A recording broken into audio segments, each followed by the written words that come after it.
Test, test. Test, test, test. Flow College, can you hear me over there? Test, test, test, test. Averett Baseball versus number 22, Christopher Newport at Owen Fulton Field in Danville, Virginia. Mic check, test, test, test. 1, 2, 3, 1, 2, 3. Flow College, can you hear me over there? Check, check, check, check, check. Mic check, test, test. 1, 2, 3, 1, 2, 3. Can you hear me over there? Check, check.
And welcome in, everybody. It's Owen Fulton Field. Thomasini III here on the Averett Sports Network as Averett is taking on Christopher Newport today on this Tuesday afternoon, cloudy, cold day here in Danville.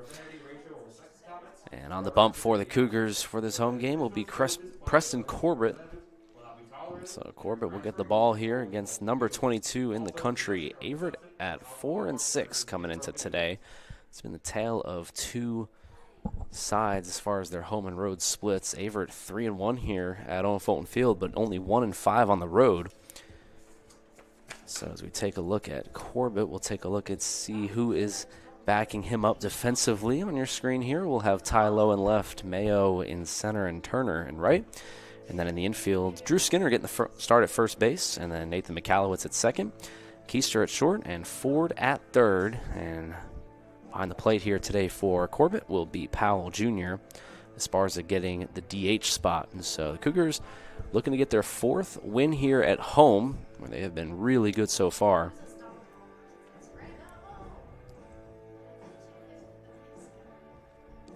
And taking on a top 25 team for the first time this season.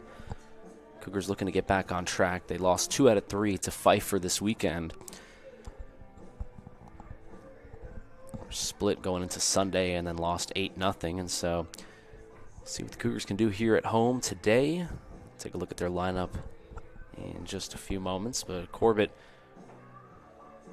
getting the ball here today, trying to put up some zeros. 5.40 ERA coming into today. This is his first start of the season, 4th appearance on the year.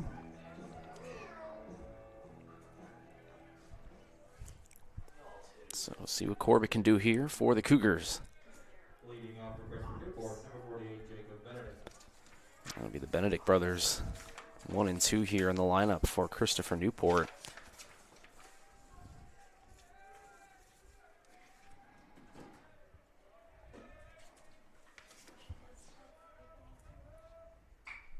And the first pitch is swung on and hit into center field. That's going to get down for a base hit. And so Benedict, first pitch swinging and getting on the board here. First hit of the game for Christopher Newport.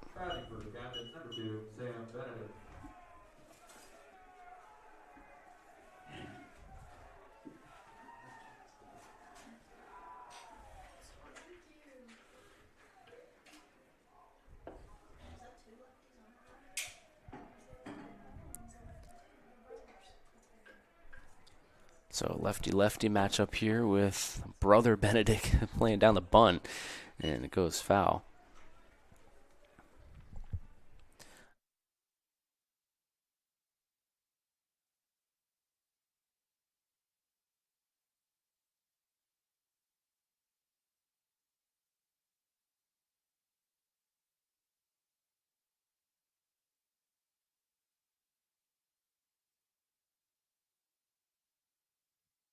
Pickoff attempt there, and back in safely is Benedict. So the runner at first base here, and the first pitch swinging single by Jacob Benedict.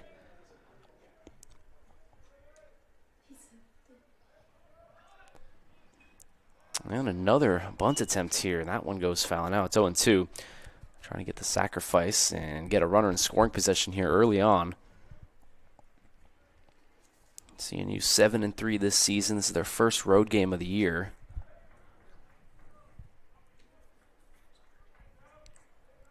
Big lead at first base by Benedict, and the pitch is swung on and hitting towards shallow left field, coming in and making the catch as low.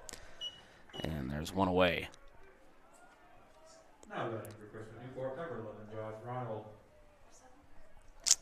And so the shortstop Reinhold will step in now.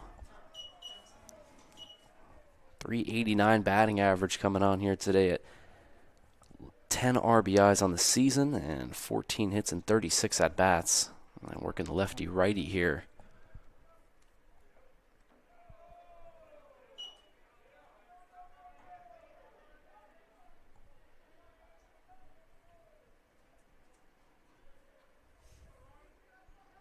So 1-0 pitch here coming up from Corbett to Reinhold. And another pickoff attempt, and Benedict just increasing his lead over there at first base. 2 out of 2 on steal attempts so far this season. Big lead by Benedict, and the pitch. And this one misses high. 2-0 now. Hitters count here. We'll see if Benedict could be on the run. Be a hit and run situation. Not going, and the pitch by Corbett misses outside. It's 3-0.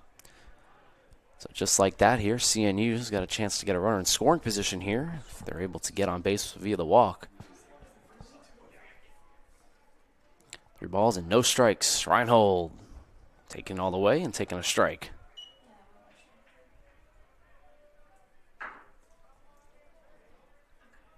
Skinner holds Benedict at first base, who, again, has a pretty decent lead over there. 3-1 pitch. There goes Benedict. He's running. It won't matter. It's ball 4. And so first and second now with just one away. 3rd stolen base on the season for Jake Benedict. And now here comes CNU's most dangerous hitter, Aaron Maxey, batting .446 this season. 2 home runs and 15 RBIs. Working a lefty-lefty matchup here. Corbett getting the start here today, and I'm sure part of that decision was to have a lefty-lefty matchup for Maxey. First baseman for CNU. First pitch is a breaking ball. Just misses inside. 19 hits and only 41 at-bats early on in the young season for the first baseman of the Captains. Skinner playing behind the runner at first, and another breaking ball. That one gets in there.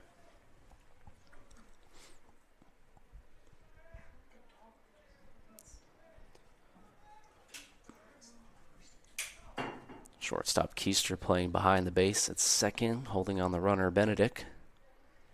1-1 pitch here. Maxey takes high for ball 2, and Corbett now having a hard time finding the strike zone. Just walked Reinhold, and now behind the count here to Maxey, 2-1. Dangerous situation here.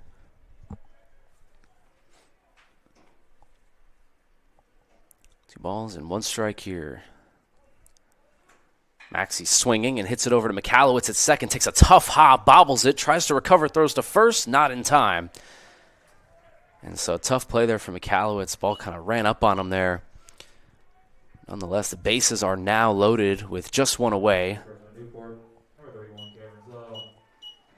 So Cameron Slough will come in now with the bases juiced. Looked like a potential inning-ending double play ball there, but again, just took a funky hop on Michalowicz at second. And this pitch gets past Powell. He's able to run over and retrieve it. So nice play there by Powell to keep it alive. Still 1-0 though. Slough batting .351 this season with 1 home run and 10 RBIs.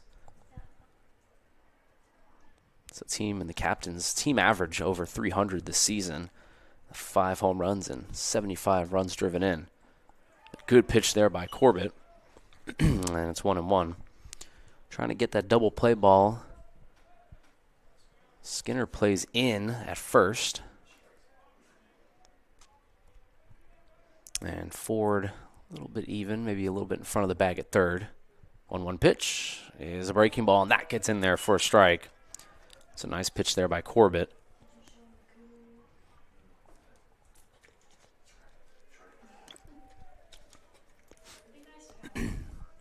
One ball, 2 strikes, 1 out, and bases loaded here.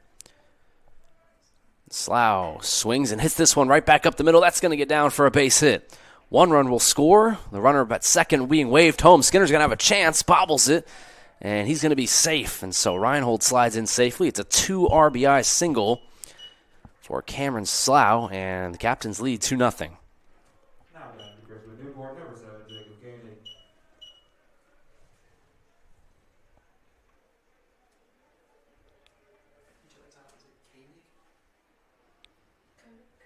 Jacob Koenig will step in now. Runner at first and second, still just 1 away, and CNU looking to create some serious havoc here in the top of the first. And this one gets in front of Powell. He's going to fire at third, but not going to be in time. And so the Captains get a base runner now at third base with less than 2 outs. Now it becomes an RBI chance for Koenig.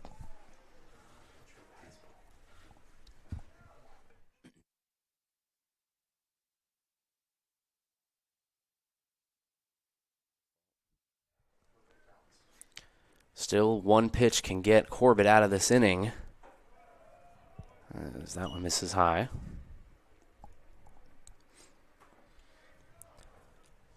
Now creates an RBI situation here for Jacob Koenig, who's batting .273 on the season. And that one misses out. It's 3-0. See if Koenig swings away here or if he's full red light. Also take a look at that runner at first base. Very modest lead. 3-0 pitch. Taken all the way and firing in a strike there is Preston Corbett.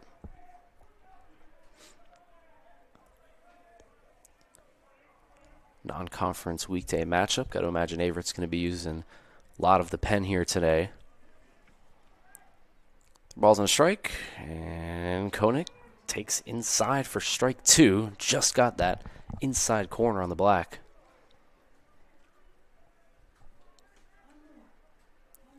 So now it's 3-2 with 1 out. Runner at first base. Keep an eye on that. Corbett comes set. He needs a strike, and wisely will throw over.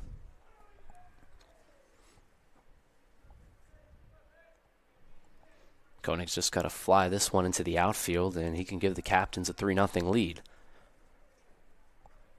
Corbett looking for a double play ball or a strikeout. Here it comes, 3-2. Is inside. They'll check the swing at first, and he went around.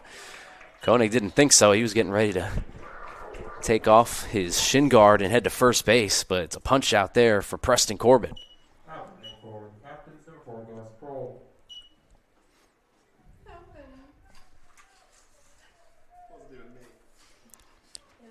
Kroll will step in now, first and third with 2 away, and Corbett has a path out of this. And a great pitch there, swing and a miss for strike 1.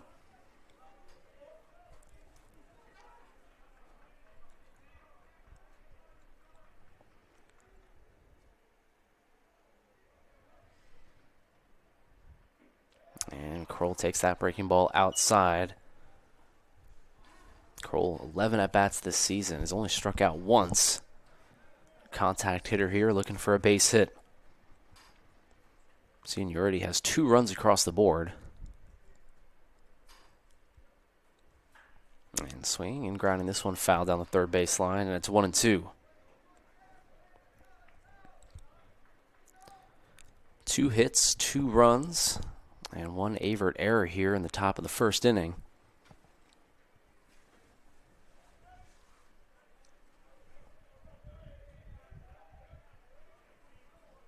And Kroll looking to drive him in. Corbett throws this one in towards right field. Turner goes to his left. Wind takes it a little bit, but he makes the catch, and that'll retire the side. So Averett does a good job there at limiting the damage. Preston Corbett does give up 2 runs on 2 hits. We'll head to the bottom of the first inning here at Owen Fulton Field. Cougars coming up to bat.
Taking a look at the Averett lineup here today in this Tuesday non-conference matchup. Luke Keister will start us off, leading it off, and then Drew Skinner, Austin Ford, all set to plate here in the bottom of the first inning.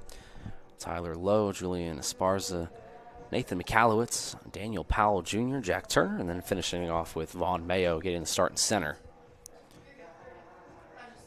And there you see Keister, Skinner getting ready. And on the mound for CNU will be Tommy Blackburn. 4th appearance on the season, 2nd start, 24 ERA, and an 0-1 record. Leading off for number 2, Luke Keister. Very small sample size for Blackburn, just 3 innings pitched, but hasn't gone his way so far this season. 8 earned runs. So this hot Averett offense will be looking to score against him. They did get shut out in their last game against Pfeiffer. And the first pitch here by Blackburn is in there for a strike.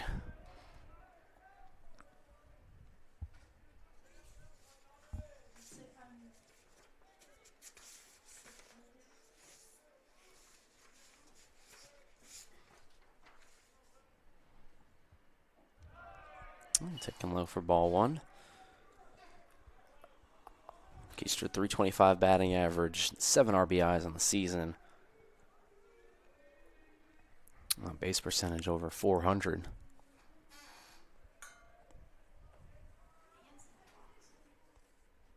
Blackburn delivers, and this one's going to be hit towards the left center field. Coming over is Benedict, and he makes the catch in the gap. Nice piece there by Keister, but nice play there by Benedict. And it'll send up Drew Skinner here. Here's first baseman. Great season so far for him. This is his 11th start in the 11 games that Averett has played. 361 batting average and leading the team in RBIs with 9.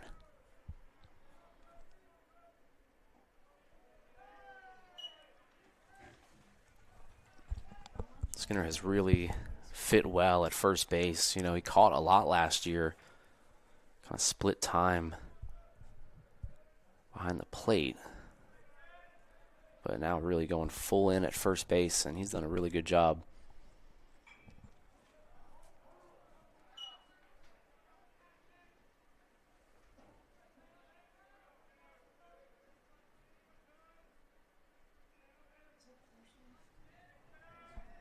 And a lot of that time behind the plate was split with Preston Robbins, the senior, and you see a lot of these young guys, freshmen and sophomores from last year, having a big role this season after a large graduating class.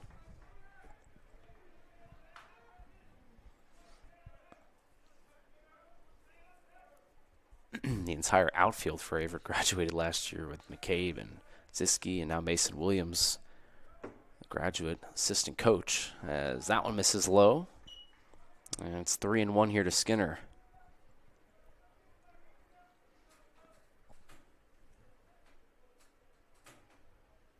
Waiting on deck is Austin Ford, the third baseman.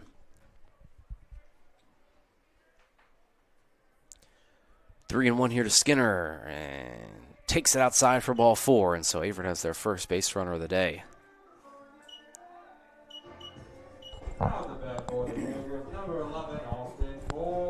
So that'll send up Ford here. Batting over 300 on the season, 4 RBIs. And second on the team in on-base percentage.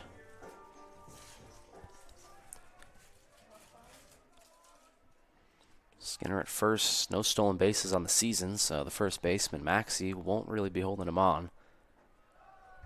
As that one misses outside.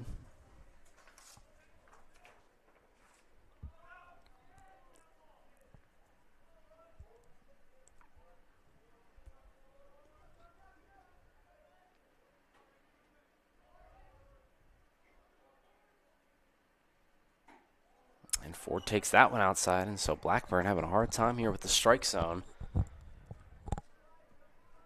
Just walks Skinner, and now way behind on Austin Ford.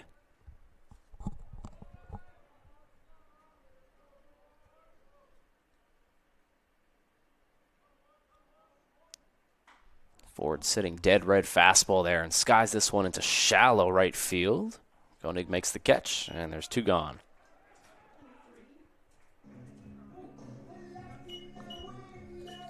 Now batting for number 3, Ty Lowe. Ty Lowe steps in, 371 on the season. And looking to create some damage. Had a home run in the second game of the doubleheader against Carolina University. His first one of the season, and just Averett's second as a team. Guy that can create power. And now with 2 outs, he'll be looking to do just that. Runner at first base, and Blackburn looking for a clean inning.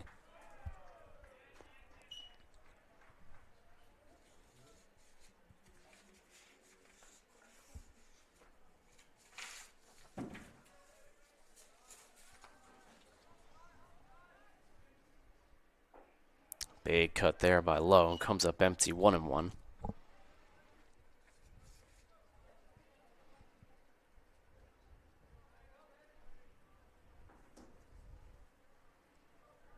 Blackburn looking for an opportunity here today to help himself out. Statistically this season has not been great, as that one misses outside.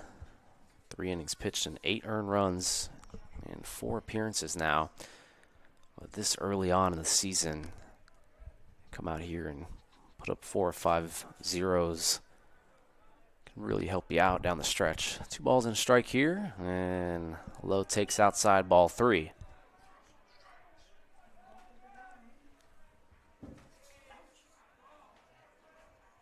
Julian Esparza would be next if Lowe's able to reach base.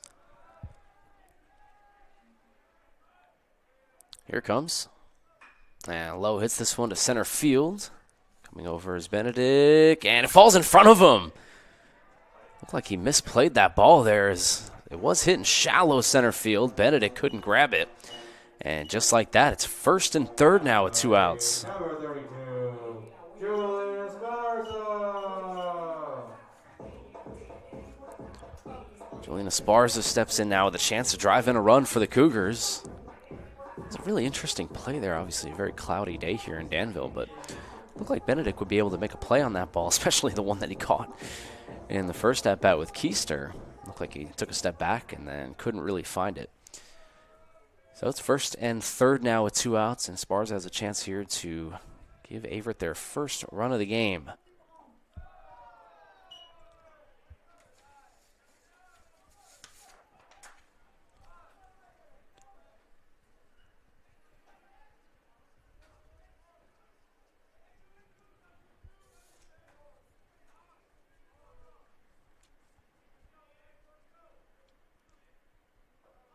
And Blackburn fires and misses outside, ball 2. Pitch count coming up here for Tommy Blackburn. Trying to put up a shutdown inning after his offense gave him a couple of runs. 2-0 pitch. Esparza sitting fastball and flying it into shallow right. Koenig makes the catch, and that'll retire the side. And so the Cougars strand 2 runners out there, 1 in scoring position. It sends us to the top of the 6th, and Christopher Newport leads 2-0.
now Christopher Newport coming up here in the top of the second. Third baseman Adams takes a ball for 1-0. Avery left 2 runners on base there at the bottom of the first inning.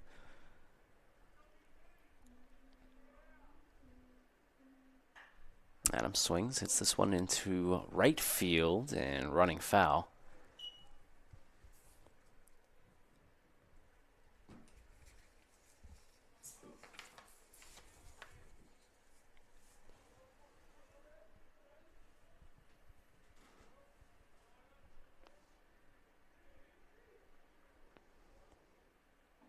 Here comes, and Adams dances out of the way of that one. 2-1. Trying to get the leadoff man down here for the captains. As this one's hit towards short, Keister handles, throws to first in time, and there's one down. Now batting for the captains, number 21, Nando Santiago. Santiago steps in here.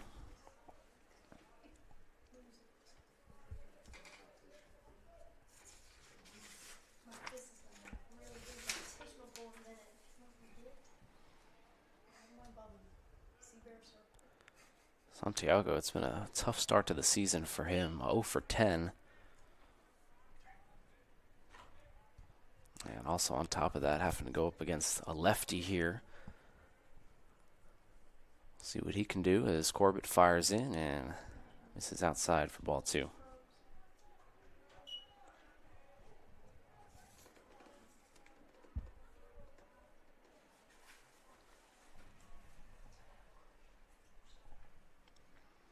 To a pitch is in there for strike 1. Waiting on deck is the leadoff hitter, Jacob Benedict. And followed by his brother Sam. 2-1 pitch is fouled straight back.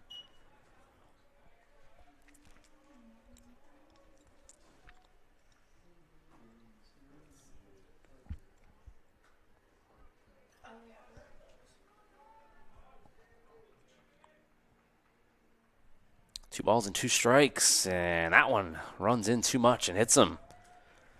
So Santiago on base here with 1 away in the top of the second inning. Now batting number 48, Jacob Benedict. And we'll flip the lineup over here for Benedict. 1 for 1 so far here today. Hit the first pitch of the game into left field for a single, and then came around to score.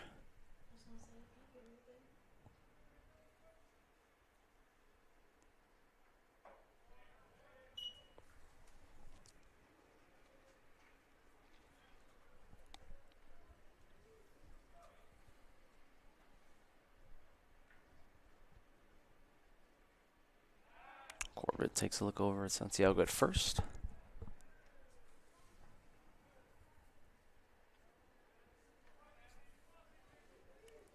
But for Benedict, it was his 14th hit of the season in his last at-bat as he takes that one high. And now Corbett laboring out there on the mound, just hit a batter, and now way ahead to Benedict, the leadoff hitter. 2-0 pitch as that one in there for a strike.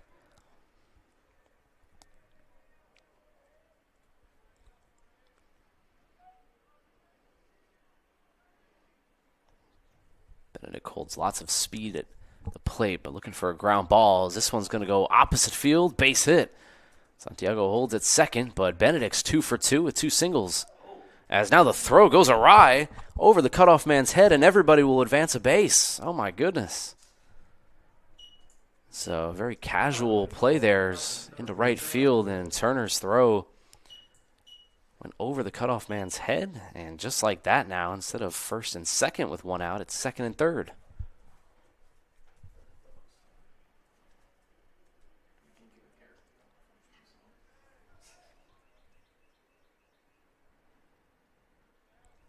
So for Corbett now, just like that, it's second and third with 1 out.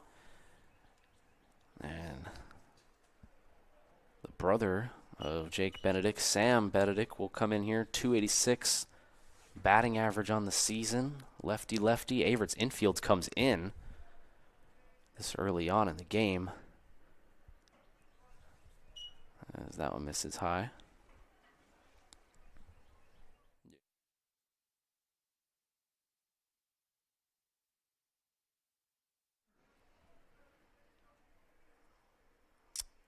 One ball and no strikes. As that one misses high, ball 2. And got to imagine Averett's bullpen might be getting a little bit hot here. It was a strenuous first inning for Corbett. Pitch count was a little bit high, and now here,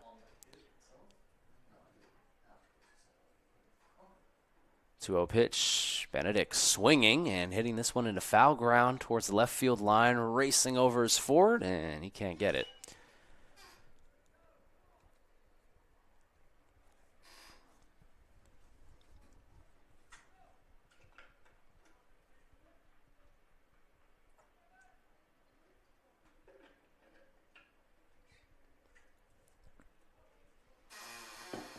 Ground ball in the infield will most likely be fired home.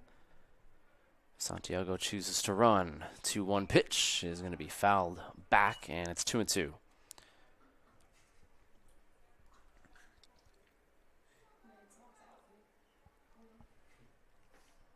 So now Corbett with 2 strikes, needing the strikeout badly here.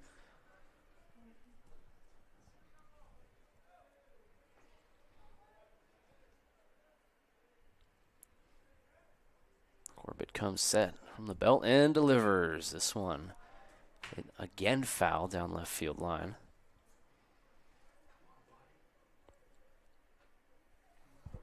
So we got a good fight here between the number 2 hitter of Christopher Newport and the starting pitcher of Averett, Preston Corbett. The lefties going at it here in the top of the second. 2 balls, 2 strikes, 1 out, 2 runners in scoring position. And here comes as this one, deja vu, fouled again in the outfield. So we'll do 2-2 all over again.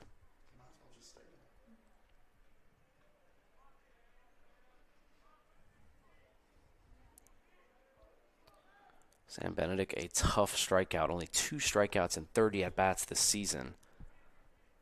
Not somebody who Ks often, as now he takes that breaking ball in the dirt. And it's 3-2.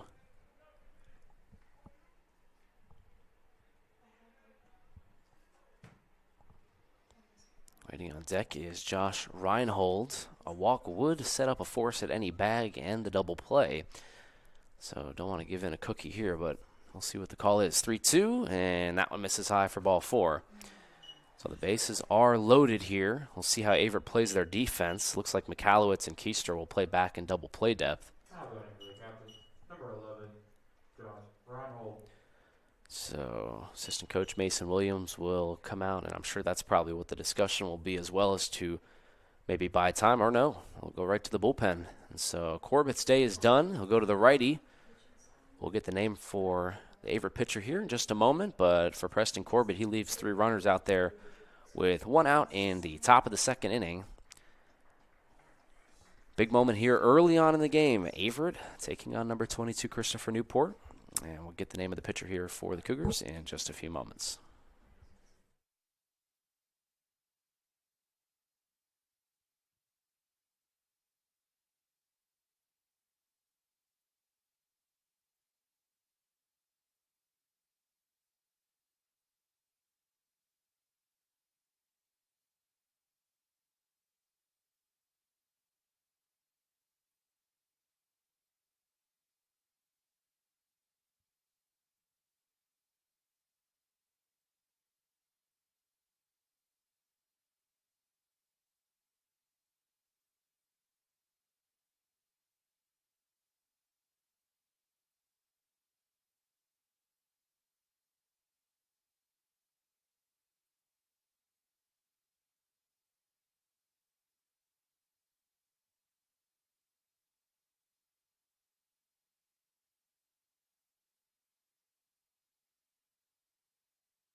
Will Green gets the call here, Averett's #1 relief pitcher, making his team lead 6th appearance on the season. 9 1/3 innings pitched, 4 walks, 3 strikeouts, and a 4.82 ERA. And this is a pretty big spot here early on in the season. You're down 2-0 to a top 25 team. You got the bases loaded. A ground ball here keeps you in it. Ground ball or a strikeout would be huge here for Will Green. First pitch, and he hits him in the shoulder.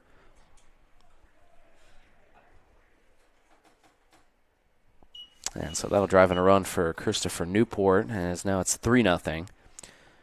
So breaking ball there by Green just didn't get over enough, and now it's going to send up the #4 hitter, Maxey.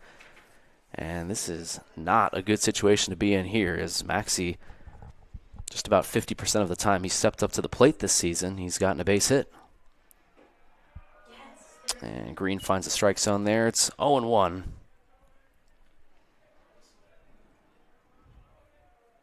Maxey, another guy, just 2 strikeouts in 41 at-bats. And in today's modern age of baseball, that is just incredible. Somebody who just doesn't strike out that often is now, though, he's behind in the count 0-2.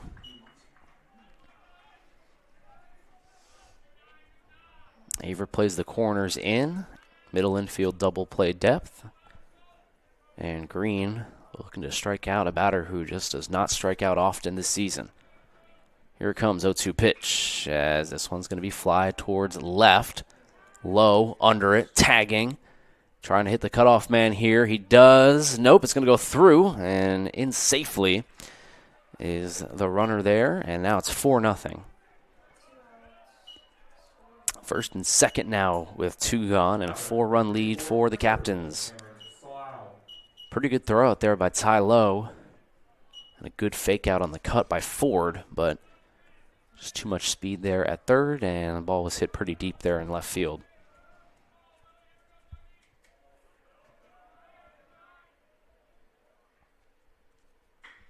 First pitch swinging and hitting this one into left field. That's going to get in front of Lowe for a base hit. It'll score a run, and the other runners will hold up where they're at. So it's a 2-out RBI single. Nice work there by Cameron Slough.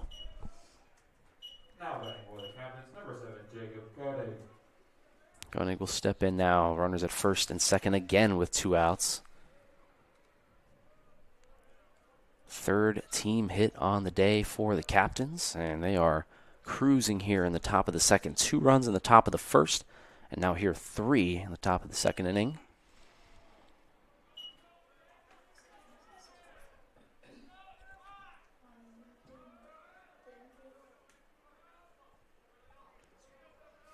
Skinner plays behind the bag at first. The 1-0 from Green. Yeah, swung on and missed. Jacob Koenig swinging for the fences there.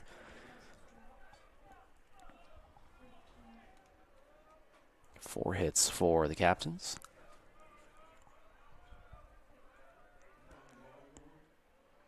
Back pick to nobody there. McAllowitz is going to have to test his hops, and he's able to get it.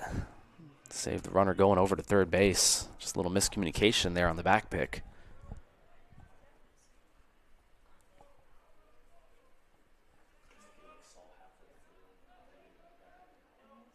Runner at second, runner at first. 2 outs, 1-1 pitch, and Koenig takes outside.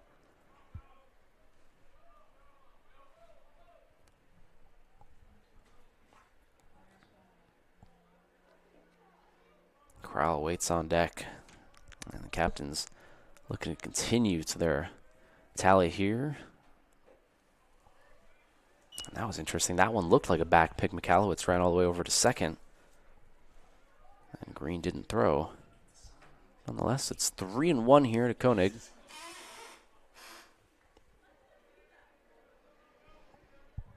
Koenig 0 for 1 on the day, but looking to get on base and load the bases. Here comes 3-1. And that one clips the outside corner. Gus Kroll looking for a chance, waiting on deck. And Green here coming into a bases loaded situation. He's already allowed a couple of runs to score.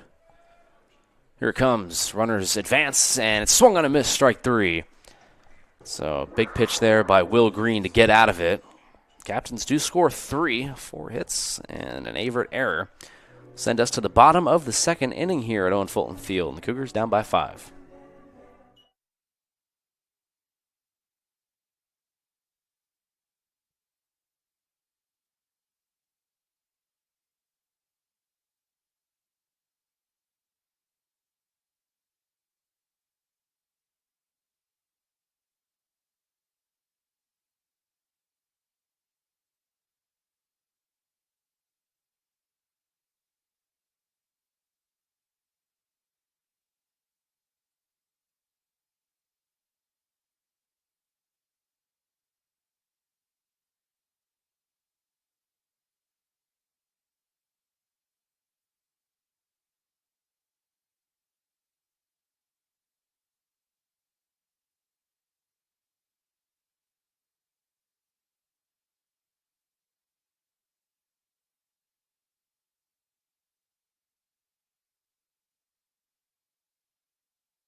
Bottom of the second, and Nathan McAllowitz will lead us off here.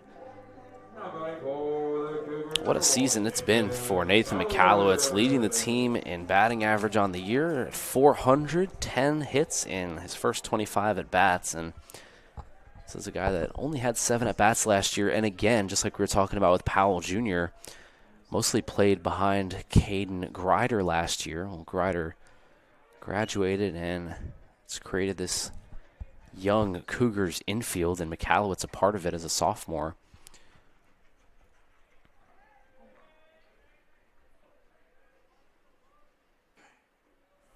Takes that one low for ball 1.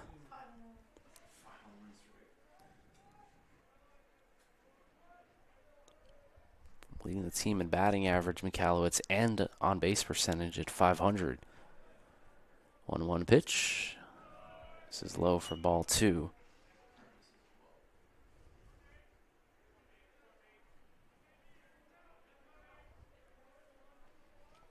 Averett looking for a leadoff base runner here, down 5 in the bottom of the second.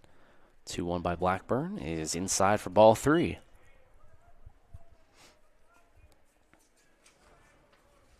And so McAllowitz, we just talked about it, getting on base this season with a team lead on base, and a chance here to do that via the walk. 3-1, swinging and chopping it foul.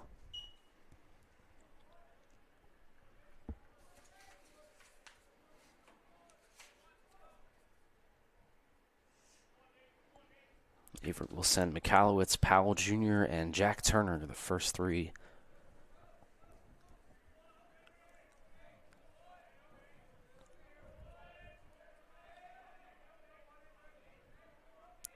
Three balls, 2 strikes here to the leadoff hitter, McAllowitz. And he takes low for ball 4, and so Nate is able to get on base there, doing what he's been doing all season long.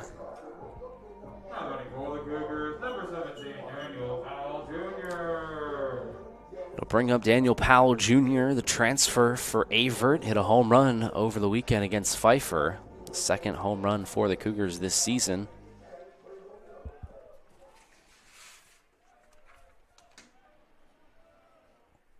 Callowitz 1 for 1 on stolen base attempts this year as Powell takes a strike.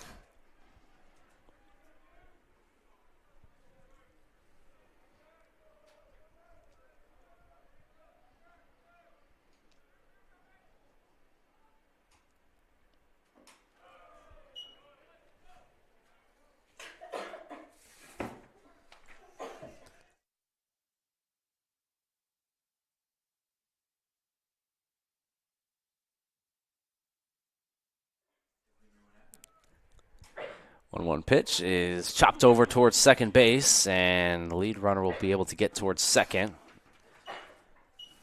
Nice play there by Benedict. Number 14, Jack Turner. So one away here in the bottom of the second, and Jack Turner steps in.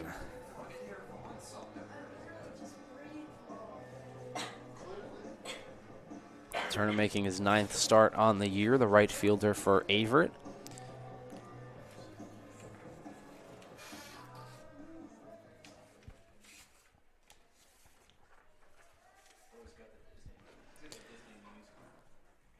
Turner with an RBI chance here. He takes for ball 1.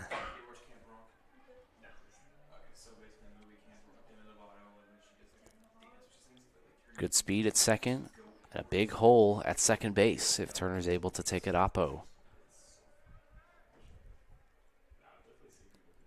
The 1-0 from Blackburn. Misses low, and it's 2-0 to Turner.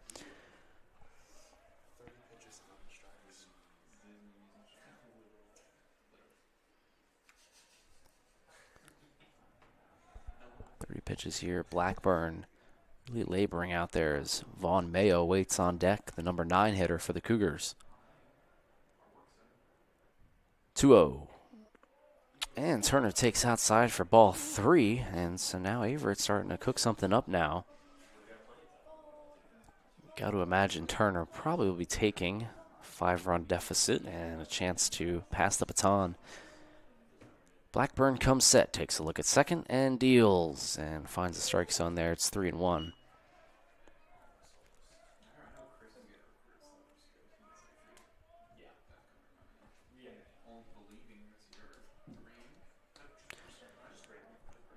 Three-one here to Jack Turner, and this guy's this one foul. 3-2.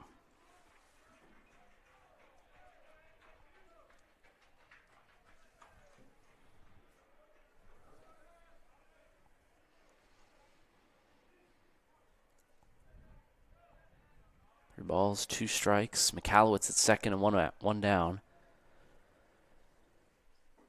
And Turner takes strike 3.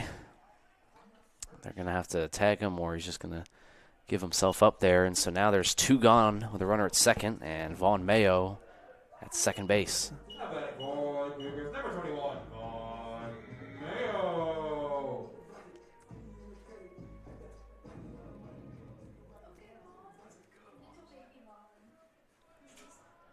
So a chance here for the number 9 hitter Mayo to come up big.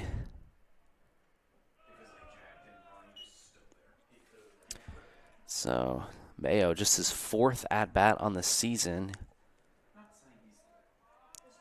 1 for 3 on the year. And Mayo swings and hits this one to center field. Coming in and making the catch there is Benedict.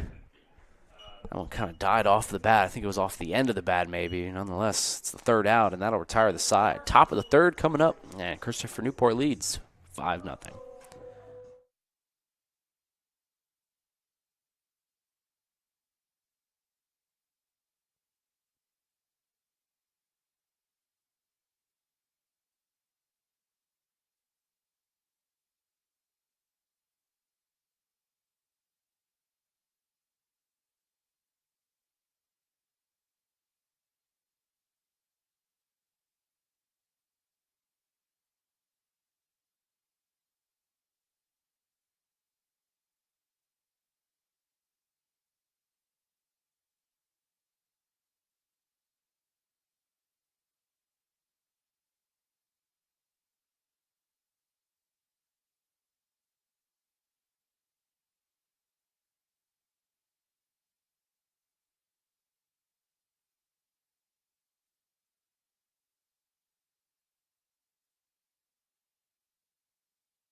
As Kroll steps in here, lead it off for the Captains. They've scored in both of the 2 frames so far. And Green throws in a ball.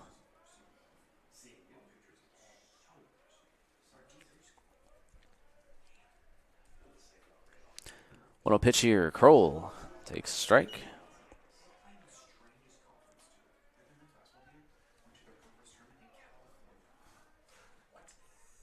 Four hits the first 2 innings for the Captains. And Kroll, big cut there, and comes up empty. 1-2.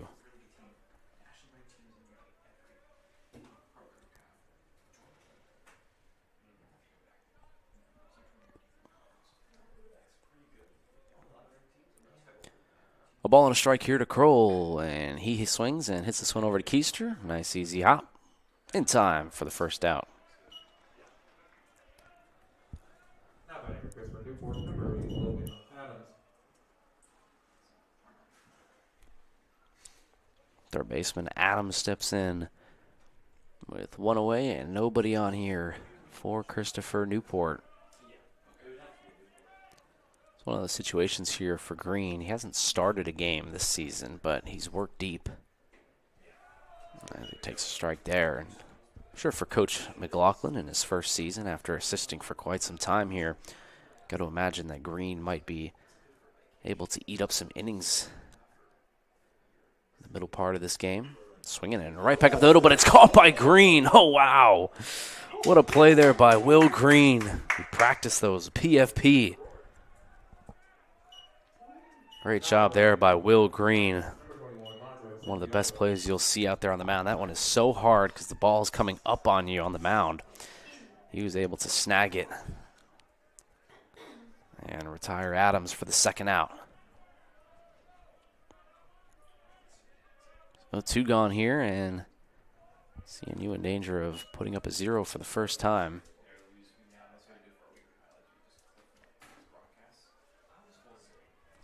Santiago, the number 9 hitter here in the DH. He swings and fouls this one.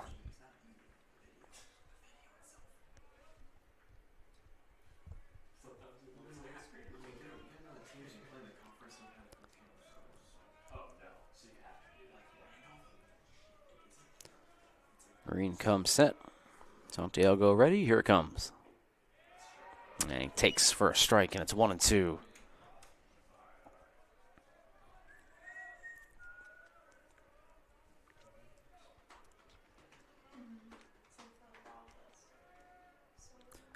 Will Green here, 1-2 pitch.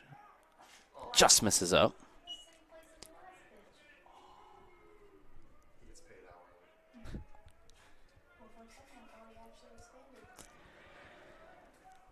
Two balls, 2 strikes, 2 outs, and no runners on here for the Captains. Here it comes. And this one's hit over towards first. Nice play there by Skinner. Steps on the bag in time, and that'll retire the side. A 1-2-3 inning for Will Green.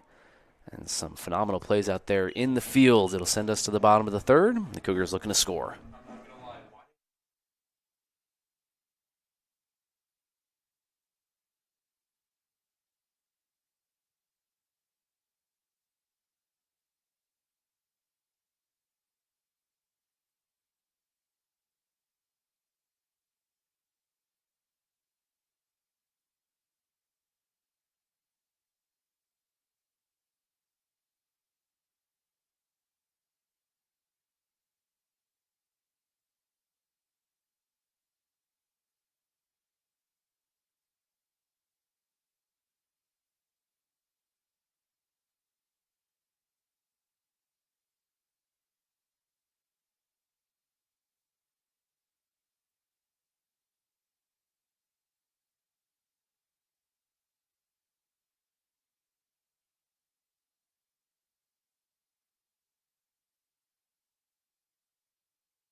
Number 2, Luke Easter. Back at the top of the order here at Owen Fulton Field. Thomas Heaney III on the Averett Sports Network, and the Cougars down by 5.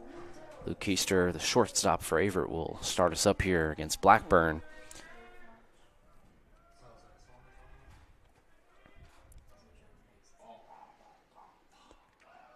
And Keister takes the first pitch inside. Ball 1. Averett's 1-2-3 coming up here, and looking to spark something here against Blackburn, who has had his best appearance of the season so far.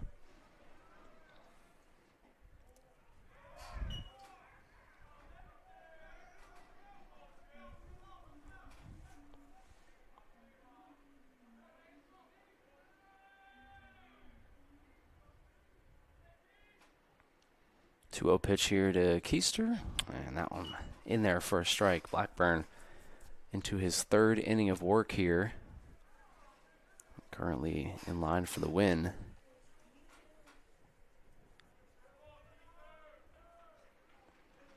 Two and one here, Keister. And he hits this one to short. Picked up there and thrown in time. Nice play there by Reinhold. And there's one down. How about it, Averett? Number 10, Drew Skinner. Send up Drew Skinner. Made that nice play at first base to end the inning. And now a chance here to get on base for the Cougars. Ford waits on deck.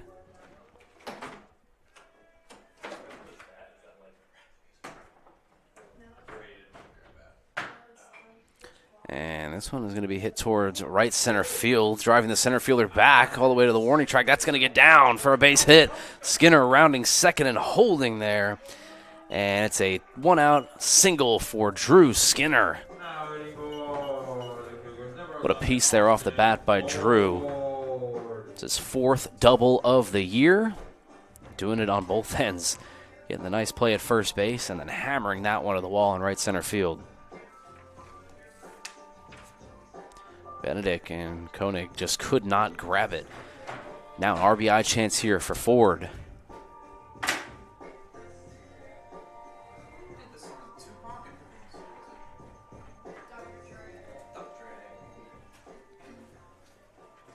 So now you got the first baseman, Drew Skinner, at second base, and a one-out RBI chance here for Ford.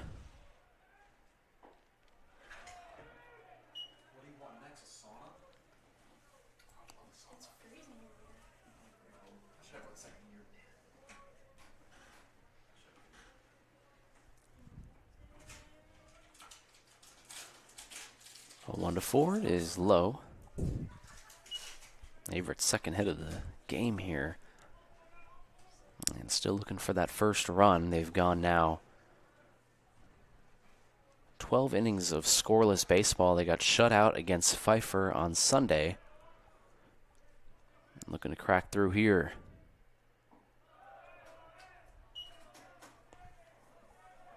The offense really hasn't been the problem this season for the Cougars. We talked about over 300 batting average.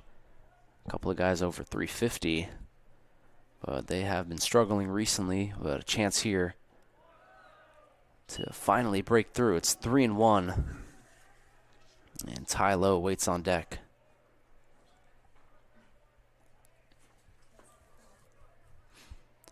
See how Ford plays this. See how Blackburn plays this thing. Does have a base open. And he misses outside for ball 4. And so now Averett has 2 runners on.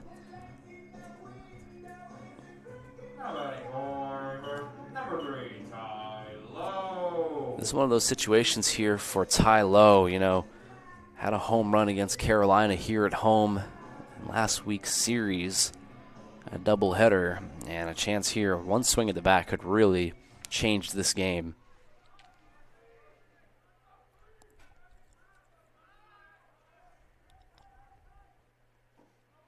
And Blackburn starts him off with a nasty breaking ball there, 0-1.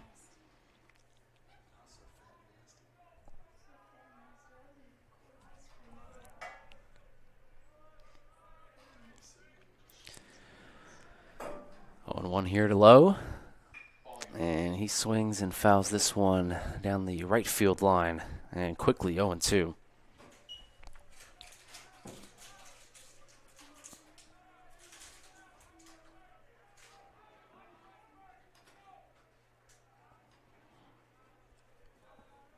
though, second on the team in RBIs with 8. Has a chance here to tie Drew Skinner, who's at second base. And he pops this one up. Benedict ranges over. Now the shortstop comes over and calls for it in center, Reinhold. And now there's 2 gone. Now batting for the Cougars, number 32, Julian Esparza.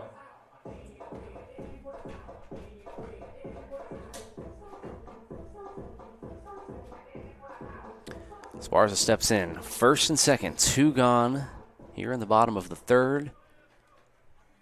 And Averett looking to break their scoreless streak here.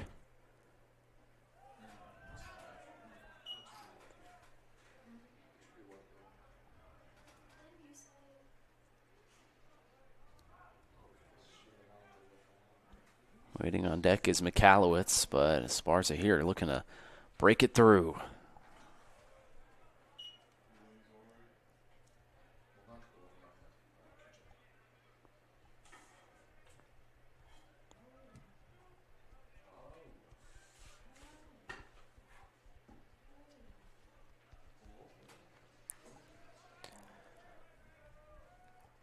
Blackburn delivers, and Esparza fouls that one back, and it's 1-2.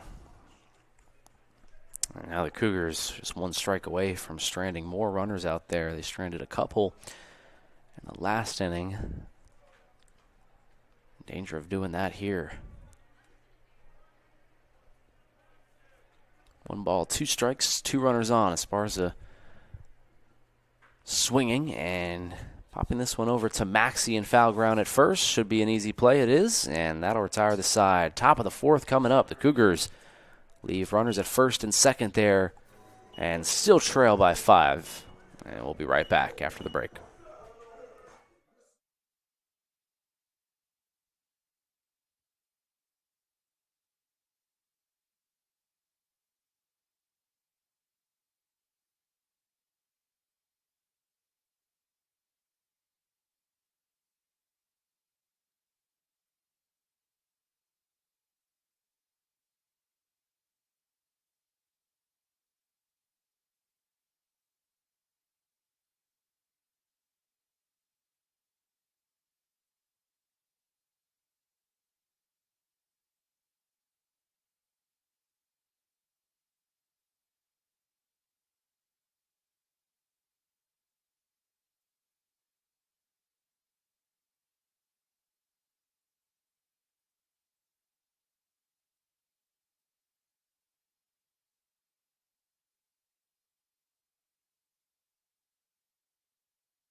Top of the order coming up here for CNU. Jake Benedict, center fielder, will step in, working against Will Green, who is in his 2nd inning of work.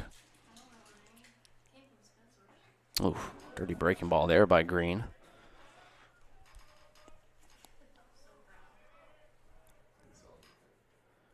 Jake Benedict, 2 for 2 so far here today with 2 singles. And now a chance for 3 for 3 in the hole. Keister throws over to first, and it is in time. What a play there by Keister at short. Working against the speed of Benedict, and one of the best plays you'll see out there in the hole. And there's 1 down here in the top of the 4th.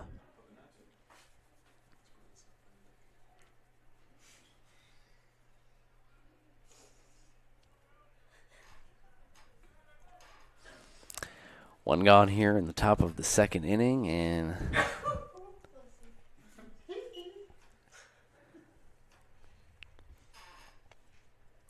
Jake Benedict's brother Sam will step in. He's 0 for 1 on the day.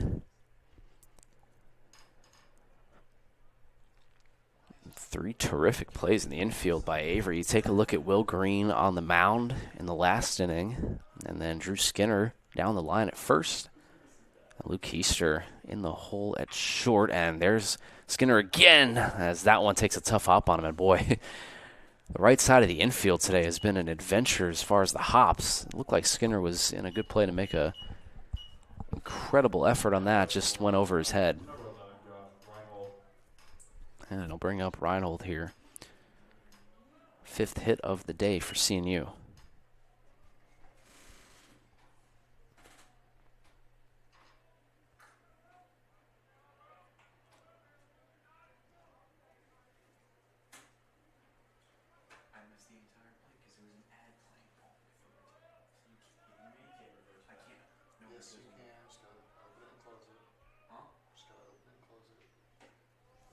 First pitch misses high, ball 1.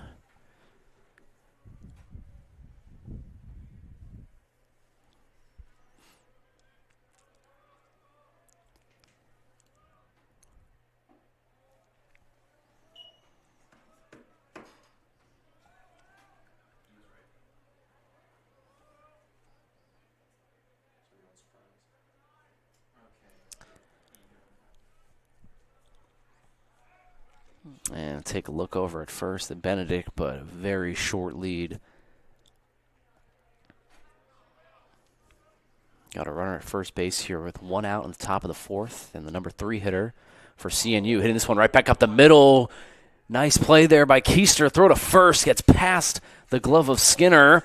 Falling at first base is Reinhold, and he's able to retreat back. What an incredible play there up the middle by Keister. 2 incredible efforts. 2 gone now in the top of the 4th inning, but it probably should be bases loaded with nobody out if it weren't for the glove of Keister. Newport, number 12, Aaron Maxey. Thought for a moment there Keister would be able to turn 2. Probably would have been safe at first anyways, even if Skinner was able to corral it. And now this one's drilled to deep right field. Maxey looking for it all, and it hits off of the wall. And that's going to, it's going to drive in a run. Maxey will hold it second. And it's a 2-out double for Maxey. And it's 6-0 Christopher Newport. Aaron Maxey, the first baseman, continues his spectacular season so far. It's his 16th RBI.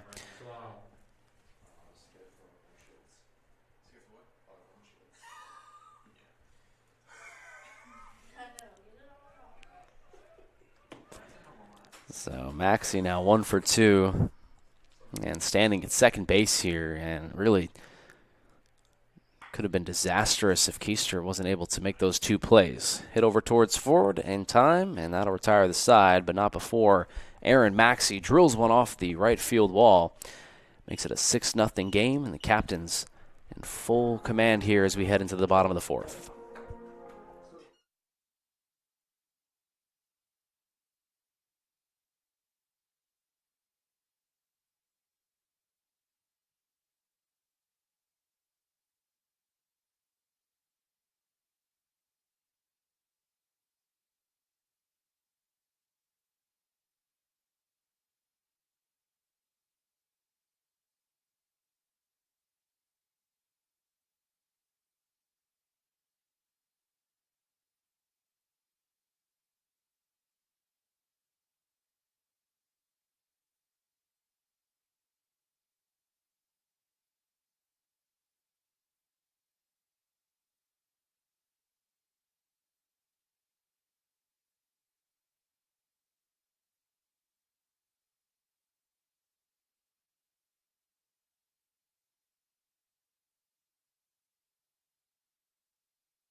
Number 22 team in the country is cruising here at Owen Fulton Field over your Cougars.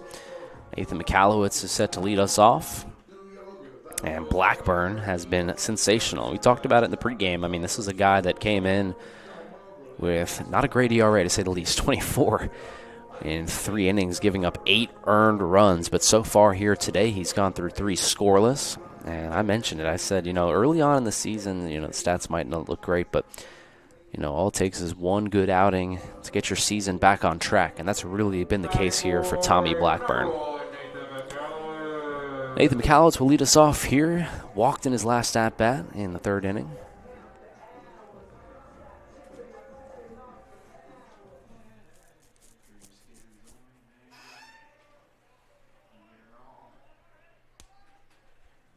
Blackburn gets the sign, and the first pitch at the bottom of the 4th is swung on and chopped foul. Just 2 hits for the Cougars here early on. Left 4 runners on base in the last 2 innings, though, and so trying to capitalize when they get the guys on.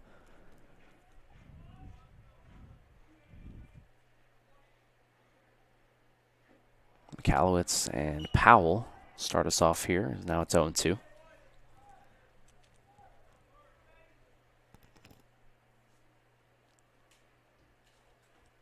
Blackburn 0-2 pitch is swung on and missed for strike 3. And there's 1 down here in the bottom of the 4th.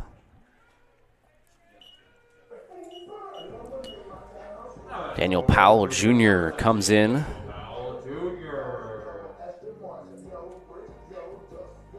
Powell 0 for 1 so far here today, and the batting average just below 300.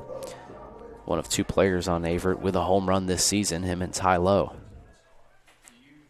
Averett going to need a lot more than just home runs here to mount this comeback. They're going to need some base runners.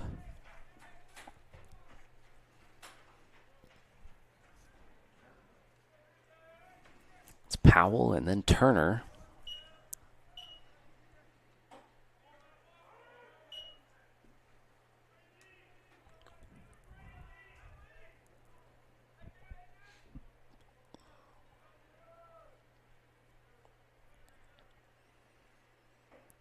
One is inside. 2-1. Jack Turner looking for a chance here on deck. Averett's lineup almost flipped over. It'll be Mayo after Turner, and then the top. 2-1 pitch is hit foul.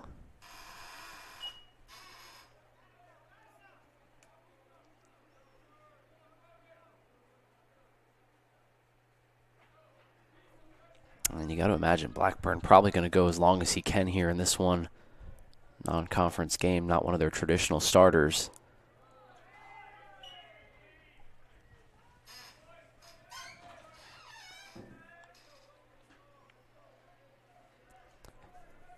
Three balls, 2 strikes, 1 out here to Powell Jr. And here it comes. And he swings and ropes this one over to third base. Great play over there, and the scoop at first base. Adams, terrific job. And Maxey finishing it off for him.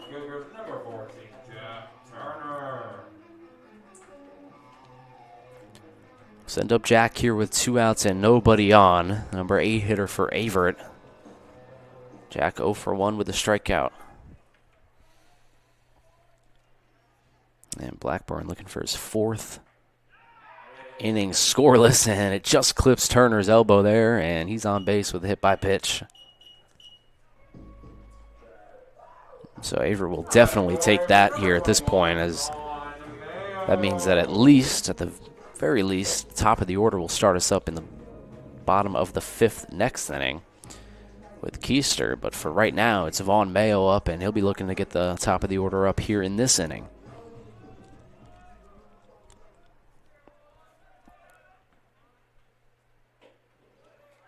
And Mayo takes outside ball 1. He's 0 for 1 so far.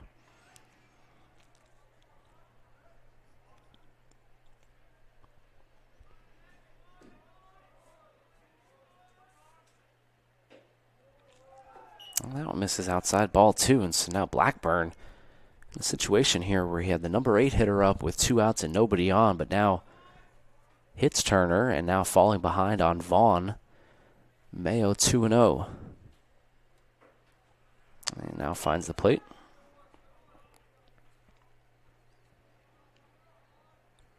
One of those situations here, Blackburn just got to find it over the middle. Don't want any walks, up 6 runs.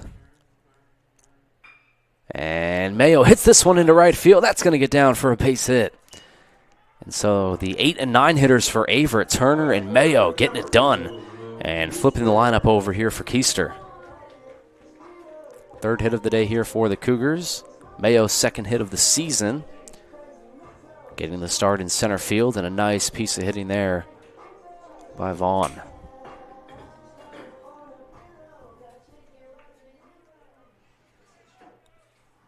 So a chance here for the Cougars to break through.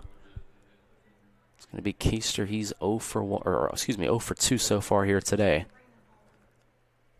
And this one's going to get past the catcher Slough and advance both runners into scoring position.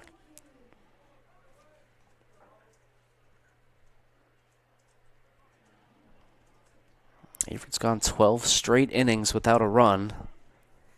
But the only thing separating them and breaking that right here is a base hit by Keister if he's able to get it. Turner at third, Mayo at second. And a 1-0 count here coming from Blackburn. Keister swings, hits this one up the middle. That's going to get through for a base hit. 1 run is in, 2 runs are in, and it's a 2-out single for Luke Keister.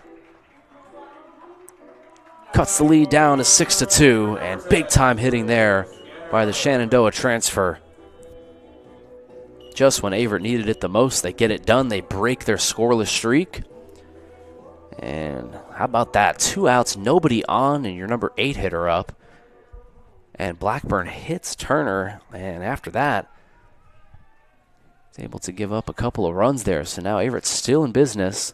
As this one's going to get in the dirt. Slough can't corral it, and Keister's going to swipe second.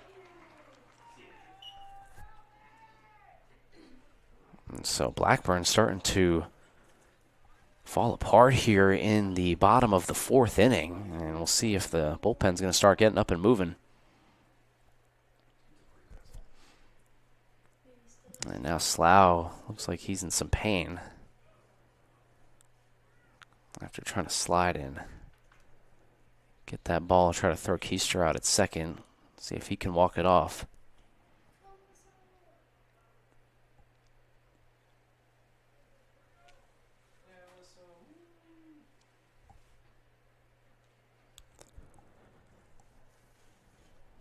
So Averett has a chance here to make this a 3-run ball game if Drew Skinner is able to bring home Keister at second.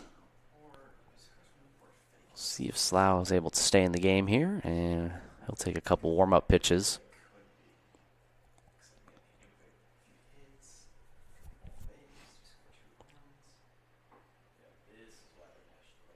Big part in the game here. Still so early on, just the bottom of the 4th inning, but if Averett's able to get a base hit here, cut the lead in half, 6-3.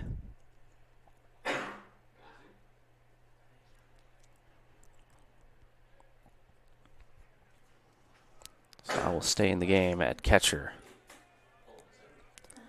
Seems to be all right. And here comes Drew Skinner. Skinner 1 for 1 with a double off the wall in his last at-bat, right center field. Blackburn comes set, takes a look at second base, and deals.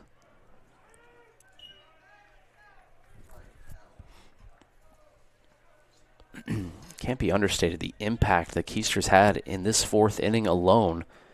Maxey doubled off the wall, but it would have been bases loaded if he didn't make 2 spectacular plays at short. And then he comes up at the plate and drives in 2 runs. I mean, it's like a 5-run swing in and of itself, and so keeps Averett in the ball game for the moment. And a chance here for Skinner to drive in another run. Skinner hits this one up the middle. Shortstop Reinhold is able to get it, and that'll retire the side. So 3 outs now in the bottom of the 4th. It'll send us to the 5th inning. Averett does get a couple of runs on a couple of hits. And we will step aside. Averett trails 6-2 here at Owen Fulton Field.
top of the 5th here at Owen Fulton Field, and Jacob Koenig will step in, working against Will Green, who is now in his 3rd inning of work out of the bullpen.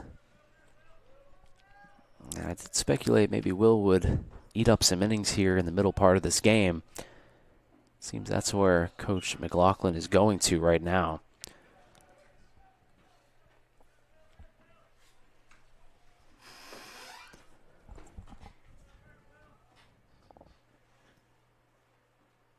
Koenig takes outside, ball 2.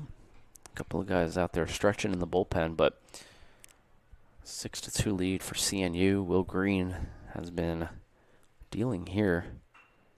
This one skied towards right field. Turner under it and makes the catch. There's one down.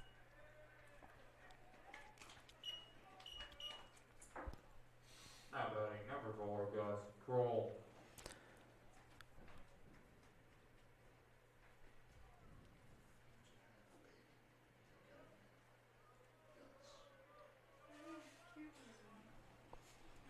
Kroll up to bat here with 1 out. 0 for 2 so far for the left fielder of the Captains.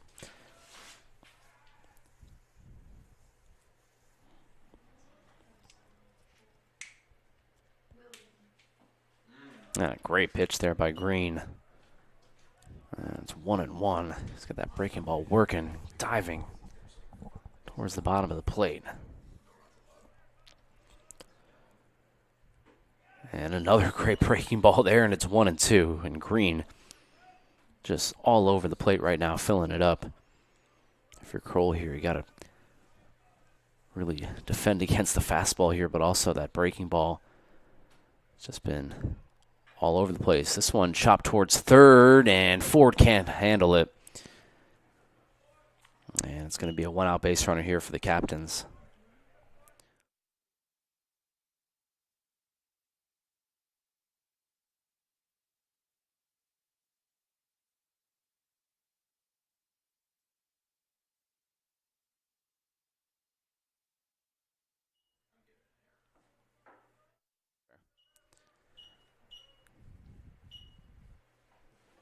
So now 1 out, runner at first base here.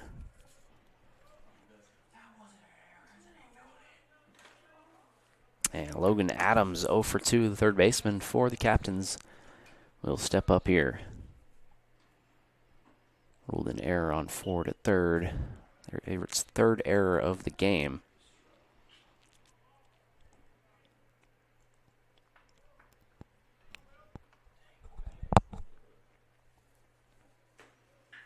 Oh, this one drilled towards deep left field. That one might not come back all the way to the wall, and it's over. It's a home run. Logan Adams unleashes one to deep left field.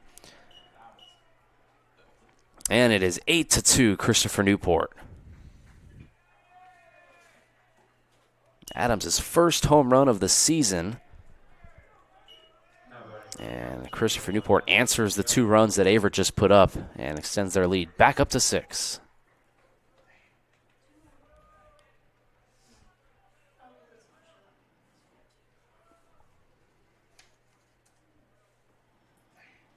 So they make Averett pay for the error at third base by Ford.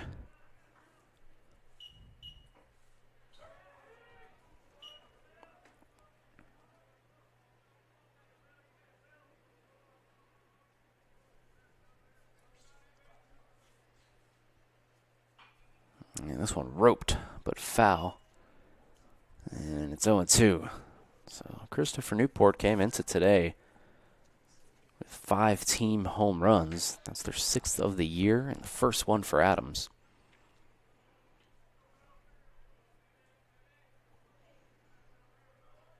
The 0-2 pitch is once again fouled down the first base line. 7 team hits for CNU. They have been cruising. Averett had a chance there last inning to cut the lead down to 3. Now a 2-run bomb here in the top of the 5th. It's extended it back to 6. That one just off the plate.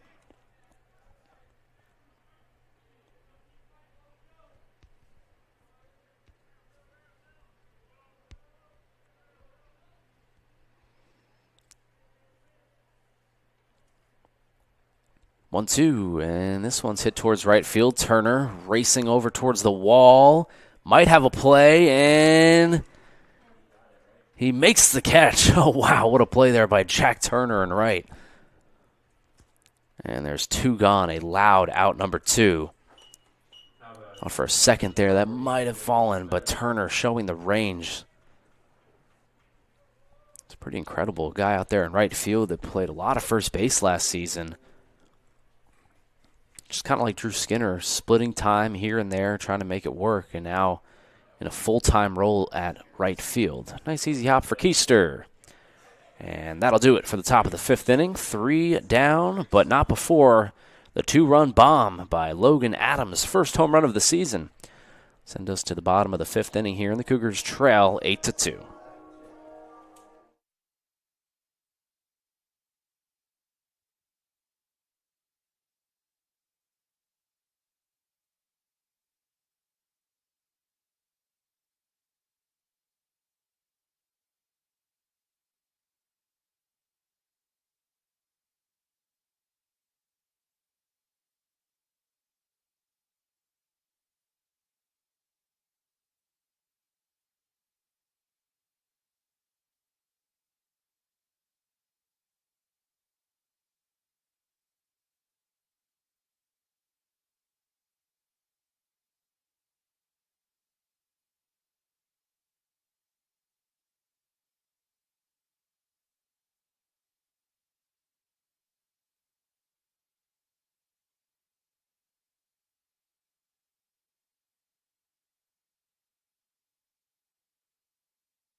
On the mound for CNU will be Dylan Blazer. Only 2/3 of the innings pitched so far this season, but a 40 ERA. 3rd appearance of the year. 2 walks, 2 strikeouts, and 5 earned runs in those 2/3 innings. So we'll see what the Cougars can do here.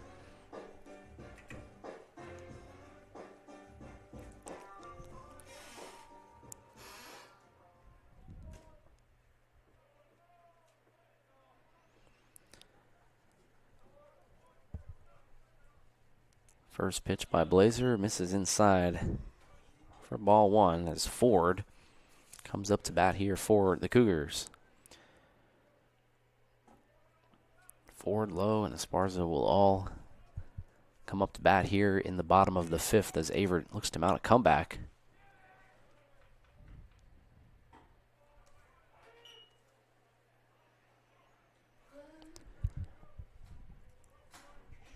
It's been a mix of the errors and just the timely hitting of CNU, and this is a very young Averett team that went to the playoffs last season behind a lot of upperclassmen and seniors. As that one misses outside, but a lot more guys, especially in the infield. You saw Nathan McCallowitz making a couple nice plays, Keister at short, Ford at 3rd, but a lot of those guys are underclassmen and a very experienced CNU team here today. As that one misses low.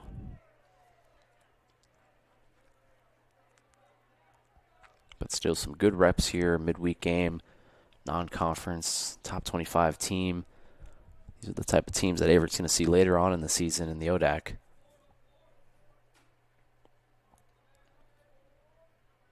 Three balls and 1 strike here. Ford Swings and fouls it back.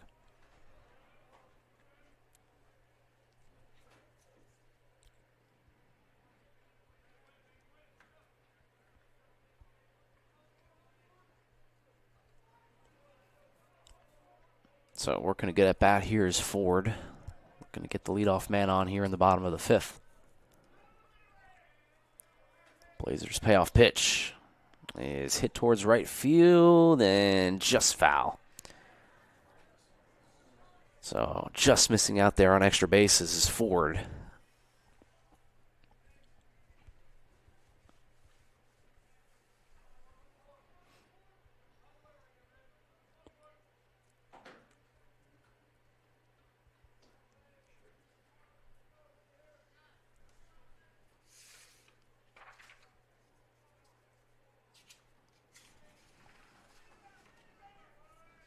So another 3-2 pitch coming up here to Ford from Blazer. And here it comes. And Ford just gets a piece of it in the box.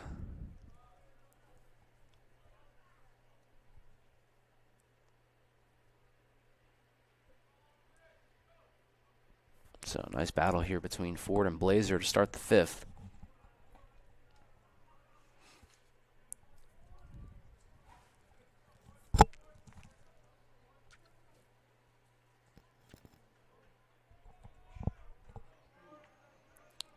So here we go again, 3-2 from Blazer. And he takes for ball 4, and so a terrific at-bat there by Ford. And Averett has the leadoff man on.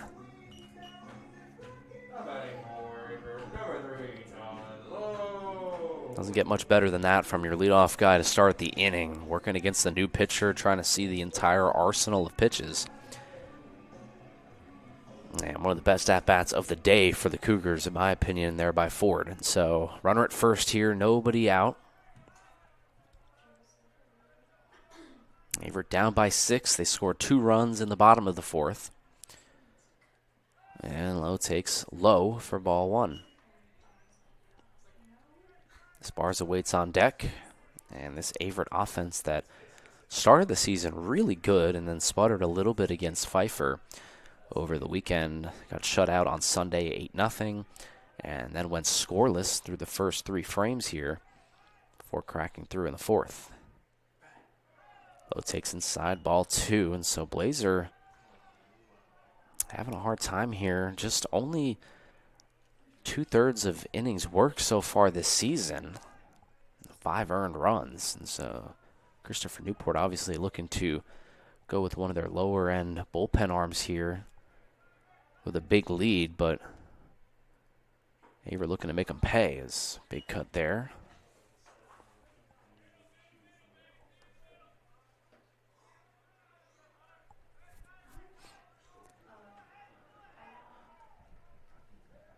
Maxey plays in front of the bag at first.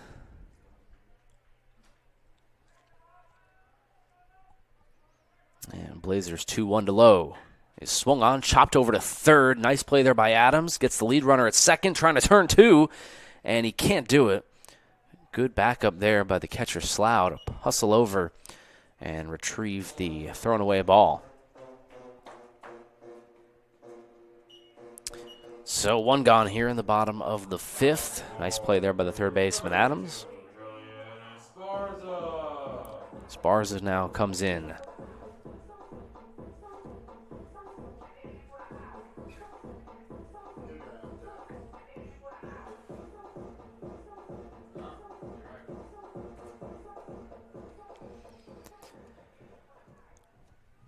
Lowe takes spot at first base. 2 stolen bases on the year. Can't imagine he'd be going here with the 6-run deficit.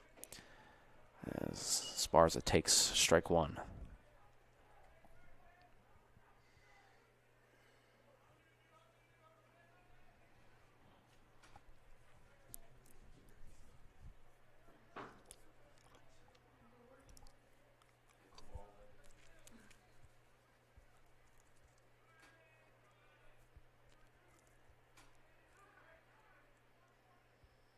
And now time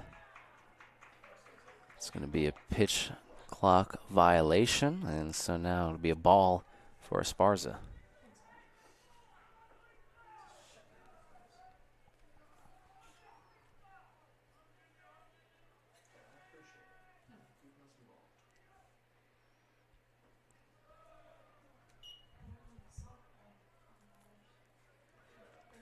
Two balls and a strike here to Esparza with the runner at first base. 4 hits for the Cougars here today.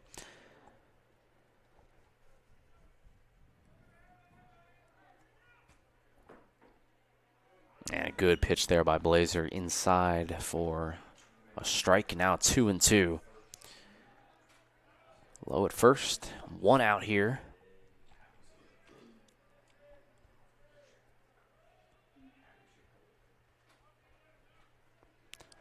Esparza looking to make something happen. And chops this one over towards short. Nice play there by Reinhold. Gets the first out, looking for 2, and he got it. Double play, 6-4-3 to end the inning. Reinhold to Benedict to Maxey. And it retires the side. Top of the 6th we go. 8-2. Christopher Newport leads over the Cougars.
Benedict will lead us off here in the top of the 6th inning. Cougars trail by 6. 2-3-4 coming up here for the captains. And Will Green back there on the bump as this one's going to be swung towards Mayo in center, making the catch for the first out.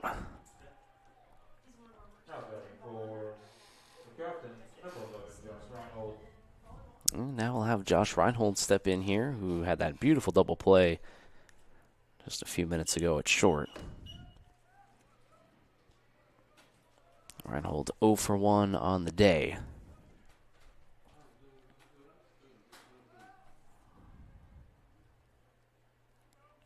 And Green, who has already pitched 4 innings, so hit this one in towards center field. Mayo dives and can't make the catch. Holding at second base is Reinhold, and that would have been a terrific catch out there in center field by Mayo. Almost had it, but instead it falls onto the ground, and it's extra bases for Reinhold. It's his 4th double of the season. It didn't even really look like Mayo would even have a chance on that ball, and then he leaped and almost had it, missed it by mere inches. Seen some really good stuff in this game by Vaughn Mayo. Had that base hit in his last at-bat, and almost made a highlight reel catch there. And he'll send up Aaron Maxey, who hit that almost bomb, hit it off the wall on his last one double. 1 for 2 on the day.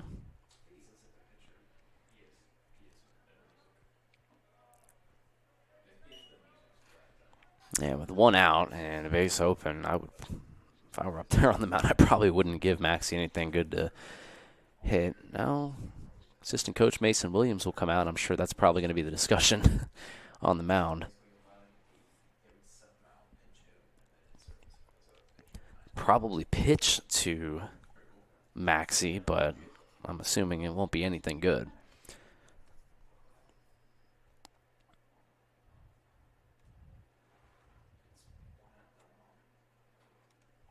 So we'll see what's going on there at the mound. Like I said, base open with one out. And one of the best hitters in the conference up at the plate. Can't imagine he'd be getting anything good to hit.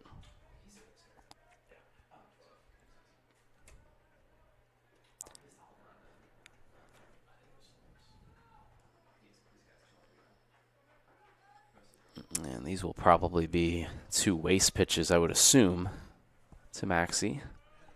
Try to get him swinging here.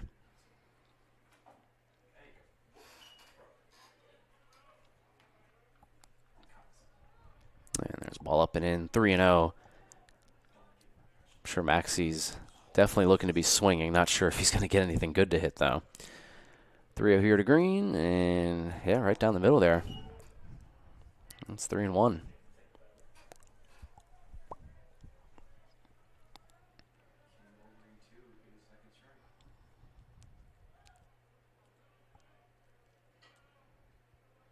Three and one here to Maxie with a runner in scoring position, and he swings and fouls it back, and now it's 3-2, and now getting back into the count here is Green, and see if he can finish Maxie again. We talked about it in his last at-bat, just 2 strikeouts and 50 at-bats on the season. But it's 3-2 here. Chance for Green to get him swinging, and he misses low and in, ball 4. So good compete there by Green to get back into the count, but walks Maxie on a competitive pitch down and in. Didn't bite on it.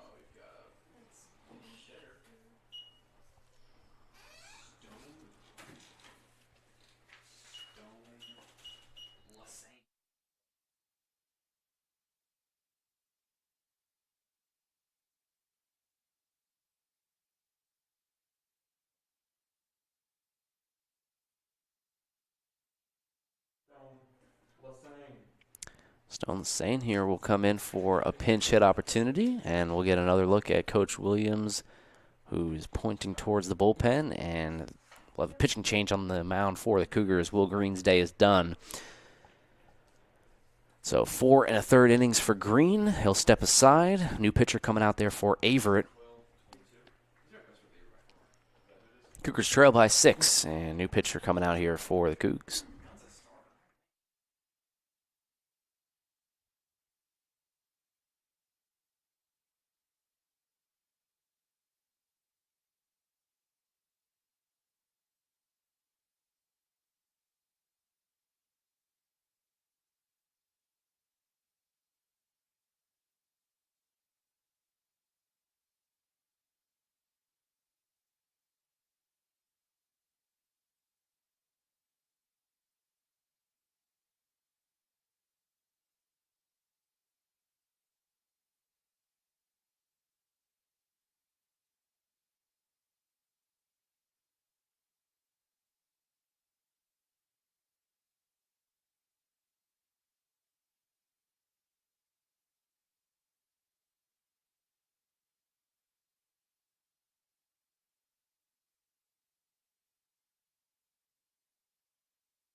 into the game for the Cougars is Joshua Gunn, making his 5th appearance on the season.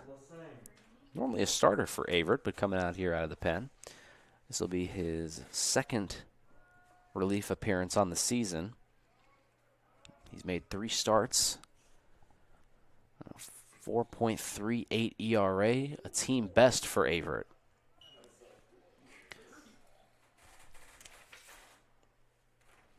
So Gunn, who's pitched the most innings, best ERA on the team, comes in here, 8-2 ball game. Runners at first and second here with 1 out.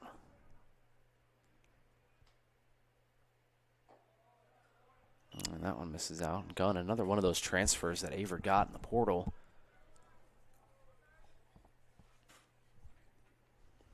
Did really well in the Cougar World Series, Navy Gold World Series in the fall. And has continued that success here, as that one is going to be a balk. And so both runners will advance, and that is a really tough one there. It takes the double play out of order and also puts 2 runners in a scoring position now.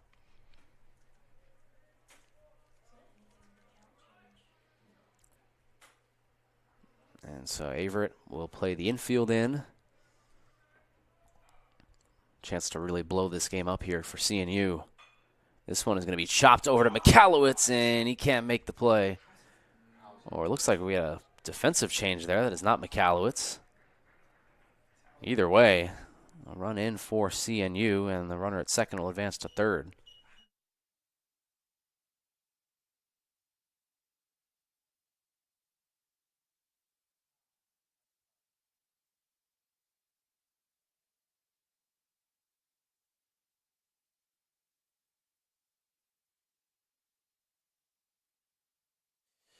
Two-run score on that one. The error by Hauser at second. So now it's 10-2 CNU.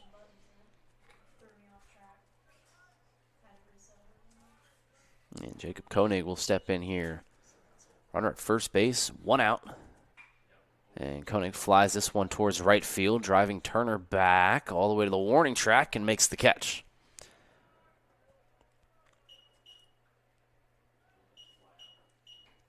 So a long out number 2 off the bat of Jacob Koenig.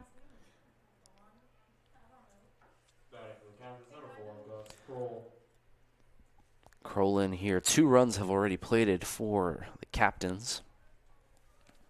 Off that error by Teddy Hauser at second base.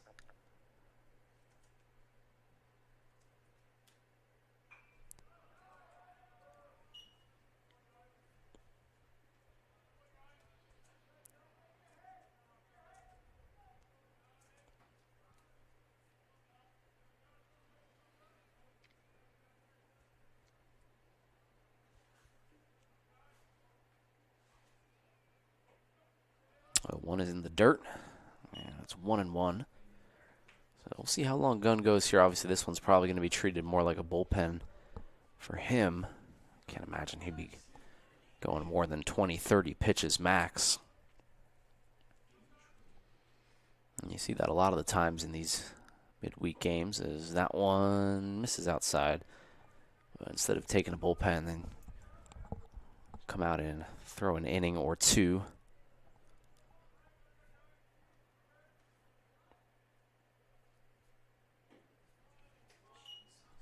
And 3-1 now.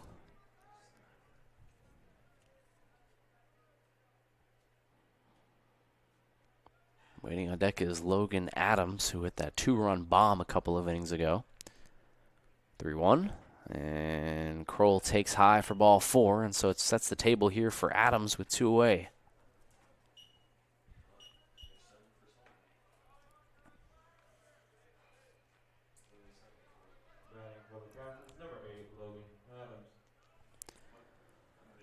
Averett's bullpen moving around out there as Gunn looks to try to get out of this. And 2 runs have already scored.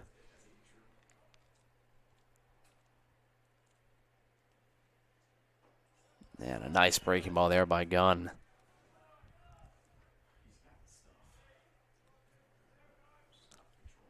Gunn relying on his off-speed pitches here.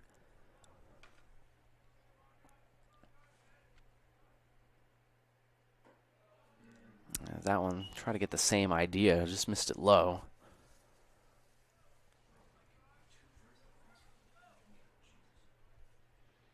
Adam Santiago, and then the top of the order for the captains.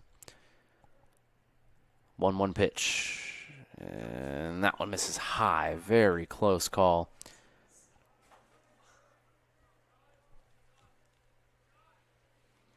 Ten runs, 8 hits, no errors for CNU. 2 runs, 4 hits, 4 errors for Averett. 2-1 pitch coming here to Adams. And that one finds the zone, 2-2.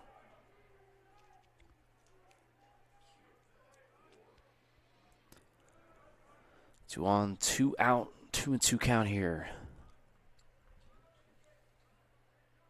Gun comes set, takes a look at second and delivers. And Adams flies this one over towards short and coming over and making the catches forward. And that'll retire the side. 2-run score for the captains. They extend their lead to 8. It's 10-2 here at Owen Fulton Field, heading to the bottom of the 6th.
Teddy Hauser getting a plate appearance here for the Cougars, playing second base.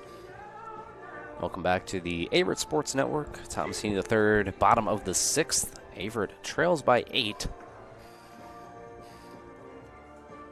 And it'll be Teddy Hauser out of White Plains, New York, up to bat here.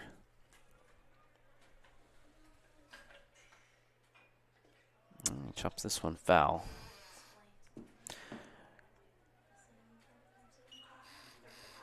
For Hauser, this will be his 7th at-bat of the season, looking for his first hit on the year. And new pitcher out there for Christopher Newport. It's going to be Chase Husted. 2nd appearance on the season, 27 ERA.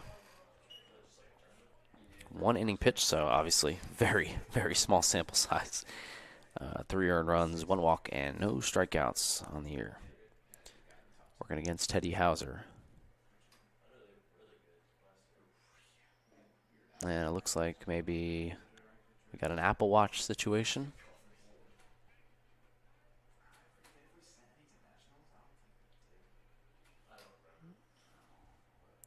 That's what it looks like, some sort of watch.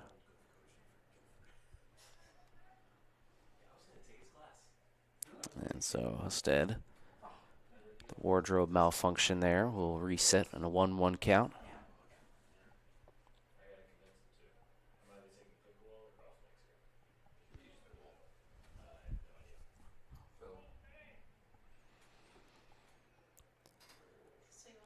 So Teddy steps back into the plate here. 1-1 count to the leadoff hitter, Hauser.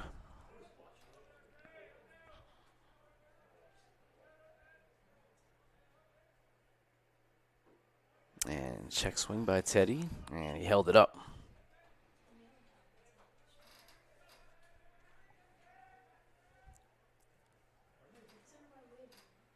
And that's the latest appeal I've ever seen. That they just checked in. Nah, he stayed.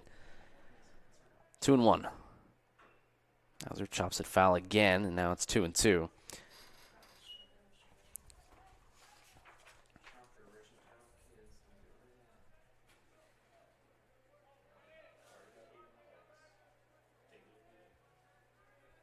Waiting on deck for the Cougars is Powell Jr.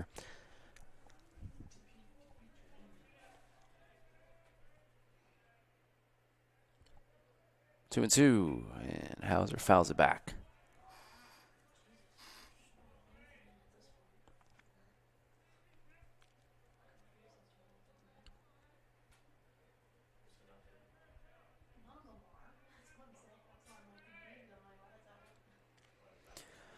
Two balls and two strikes here to Hauser, and he takes outside ball three, and so a really good at-bat here off the bench by Teddy Hauser.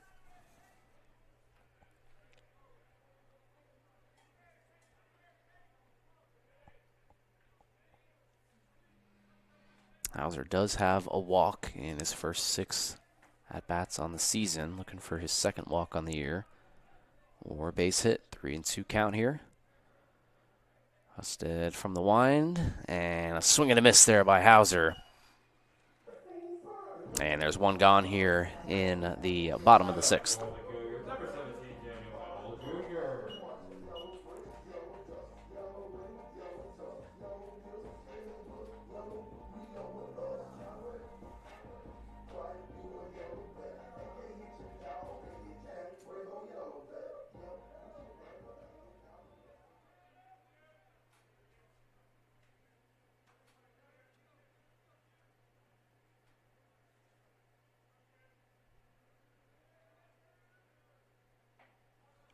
First pitch breaking ball misses high.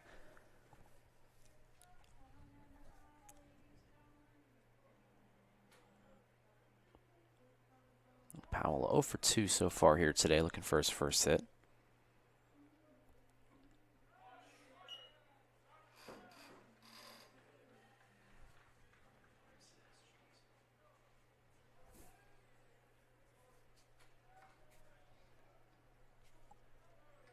Waiting on deck is Jack Turner. Hitter's count here for Powell Jr. And he takes a fastball for a strike.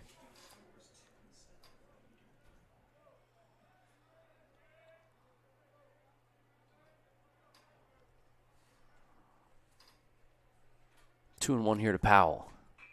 And he hits this one down the line, fair for a base hit, and that should be extra bases. Hard cut around first, but then holding, and probably wise down by 8 here. Keep the base runner at first base. And so it's a 1-out single for Powell Jr. Nice work of there. Going opposite field on an outside pitch and just kind of poking it past first base. 5th hit of the day for the Cougars, and it'll send up Turner.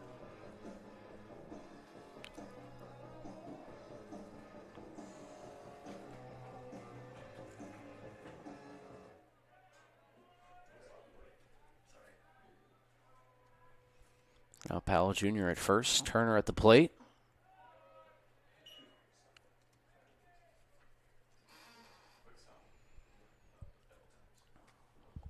This is Averett's first game out of 2 on the week. I'm going to play Southern Virginia on Thursday, a road game. And Turner takes outside. And then a home weekend series coming up against Hampton-Sydney. A doubleheader on the 7th.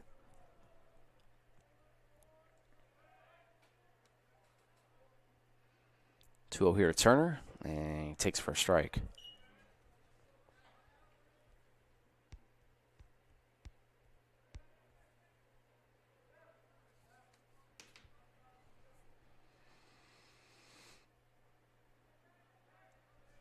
Hitters count here for Jack Turner with a runner at first. And he skies it foul.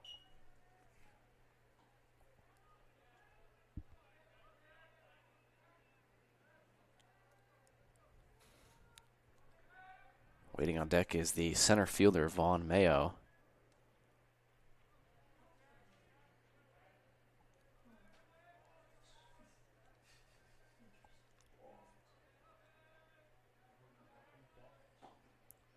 Two and two here.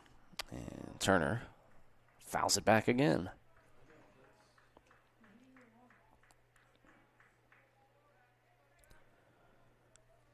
Keister, Skinner, Lowe, Powell, and Mayo have all recorded hits in the lineup for the Cougars. Turner 0 for 1 with a run scored. Here comes a 2-2.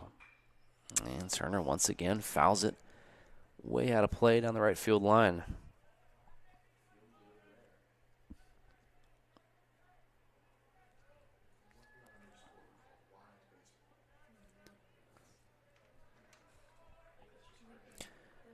Two all over again. Runner at first base here, bottom of the 6th. Here it comes, and it drills Turner again. Second hit by pitch of the day for Turner. And it's first and second now. It's just one away.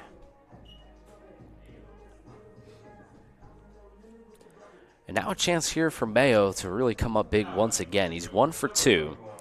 Had a hit in his last at-bat. He's come up with 2 nice catches out there in the outfield. And let's see, we're going to have a pitching change.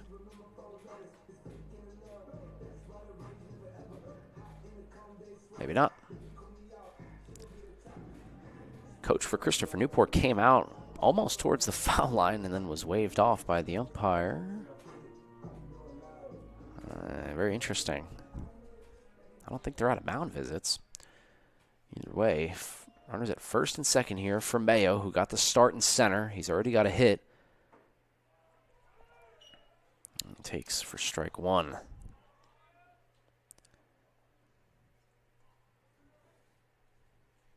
Chance here to really make an impact in this game for Mayo. Get his second hit of the day. He's played a terrific center field as well.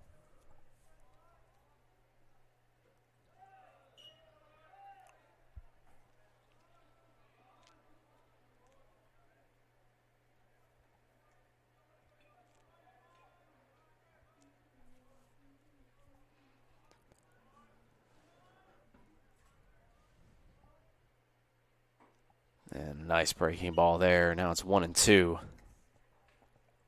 What a pitch there by Husted.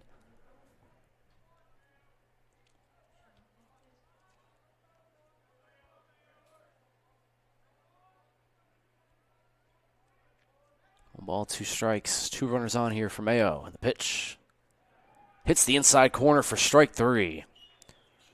So Husted gets the second out of the inning.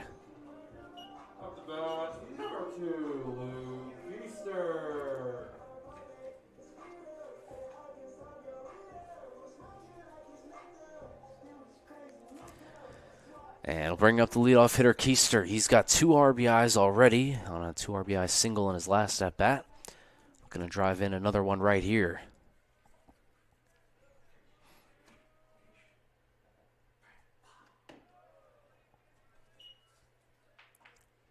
One for 3 in this one for Keister.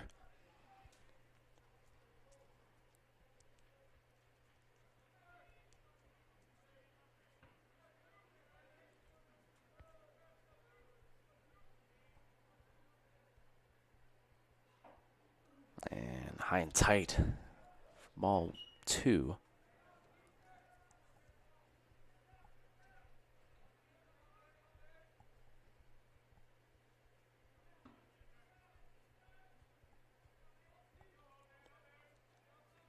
Hitters count here for Averett's leadoff man. And that one clips the inside. 2-1. Husted trying to get out of it here. His second appearance on the season out of the pen. Trying to strand a couple runners on base.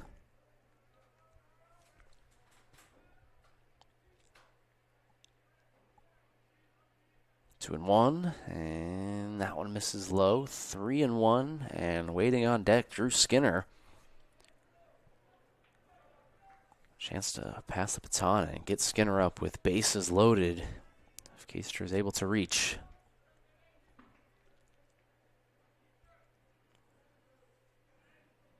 Keister crowding the plate. 3-1 is hit on towards third base and missing the bag, and now going back to get it is the third baseman there, Adams, and he makes the play, and that'll retire the side. So the Cougars strand 2, send us to the top of the 7th inning here at Owen Fulton Field. They're down 10-2.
On the mound for the Cougars is number 37, Carter Hine, freshman, 5'10", 170 pounds, out of Glover Hill High School.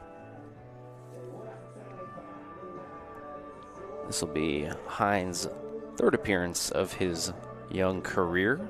3 innings pitched so far, 2 strikeouts. So we'll see what Hine can deliver here in the top of the 7th inning. As you see him there on your screen, getting loose.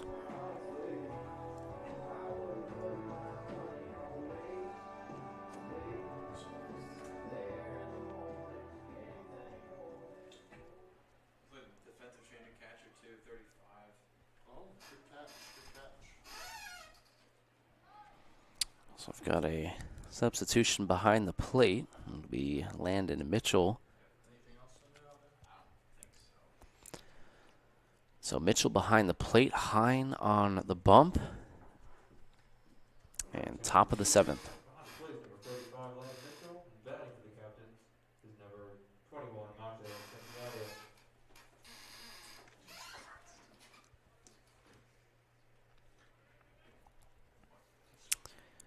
So Santiago will step in here, the number 9 hitter for CNU.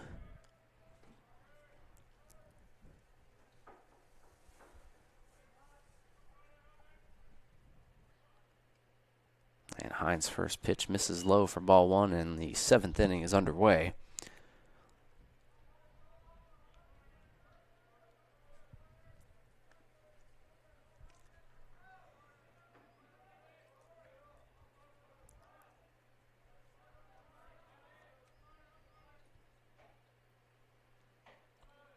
And the 1-0 misses high and away, ball 2.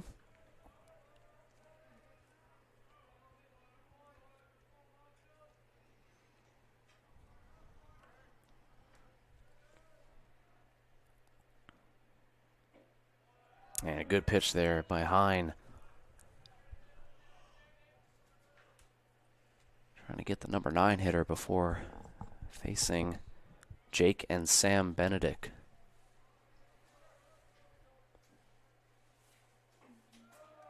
2-1 misses in. Just barely missed there. It's 3-1.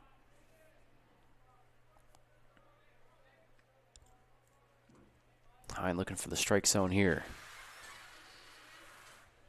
Here it comes. And it's swung on and fouled.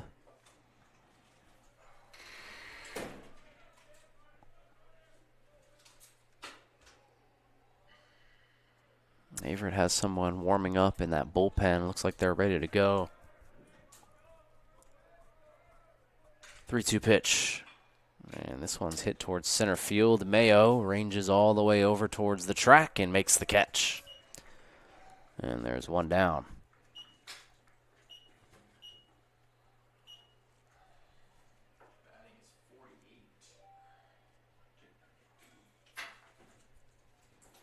And steps Jake Benedict.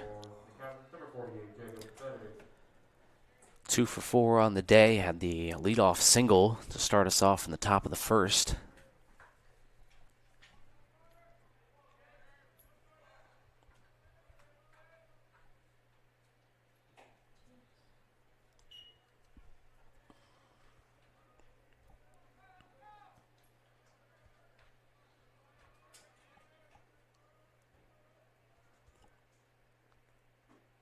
Big cut there by Benedict. Comes up empty, and it's 1-1. Nice pitch there by Hine. 1-1 pitch. This is low.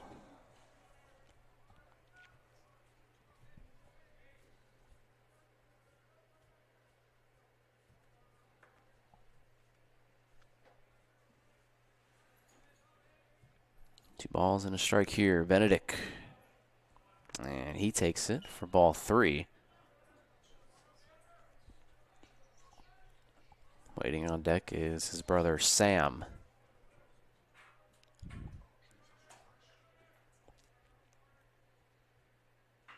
Free swinging here, 3-1, and hits this one towards center. Once again playable for Mayo. Makes the catch, and there's 2 down here, and so nice work by Hine.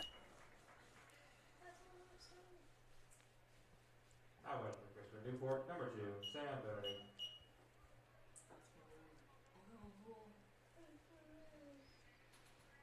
So the brothers here will go back to back. Sam will step in here. Sam 1 for 3 on the day. And 1 through 4 has all recorded at least 1 hit for the captain's lineup here today. Totaling up to 8 total hits. And 10 runs and an 8-run lead over Averett here.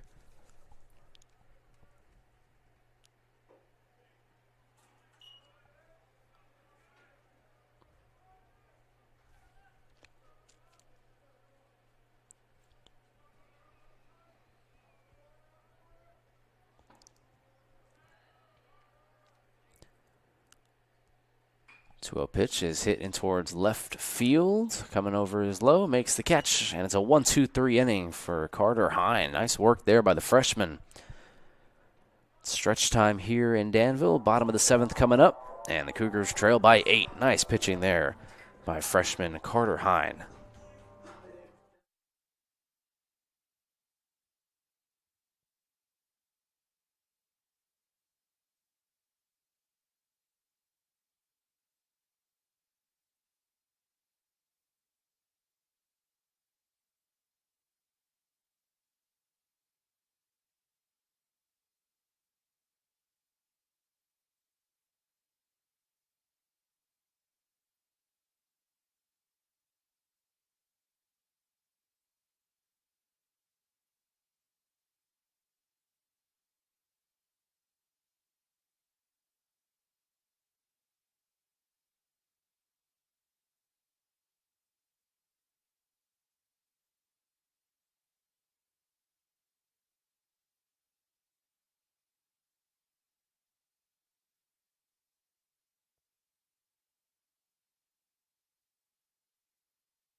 Drew Skinner will lead us off here in the bottom of the 7th inning. And as you see him on your screen there, Skinner had a double in his last at-bat, looking to repeat that.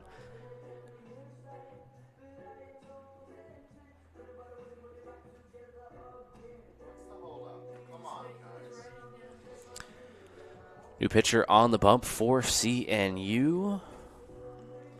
It's Alex Shelkin making his 5th appearance on the season. A team, tied for team lead. Shelkin, 5 2/3 innings pitched so far this season, 7 earned runs, and 9 strikeouts, which is a really good clip.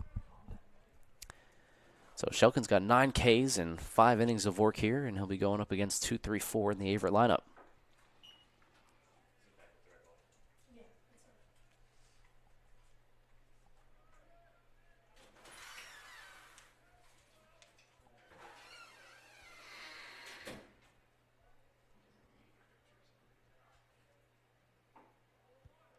Shelkin misses inside with that one. 2-0 to Skinner. Averett will bring up Ford and then Lowe. 2-0. Skinner chops this one foul.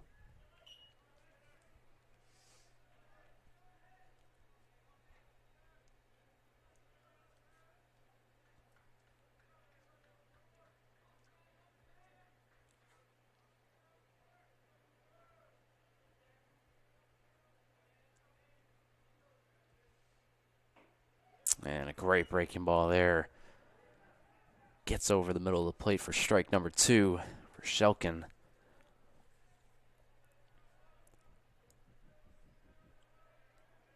Balls and 2 strikes here. It's a Skinner. And he hits this one over towards second base. Nice easy hop. And 1 away here in the bottom of the 7th.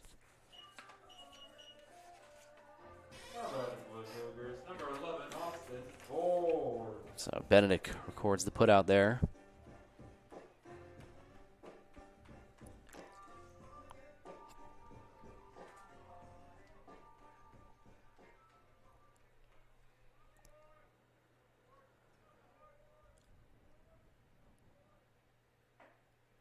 First pitch to Ford is up and tight for ball 1.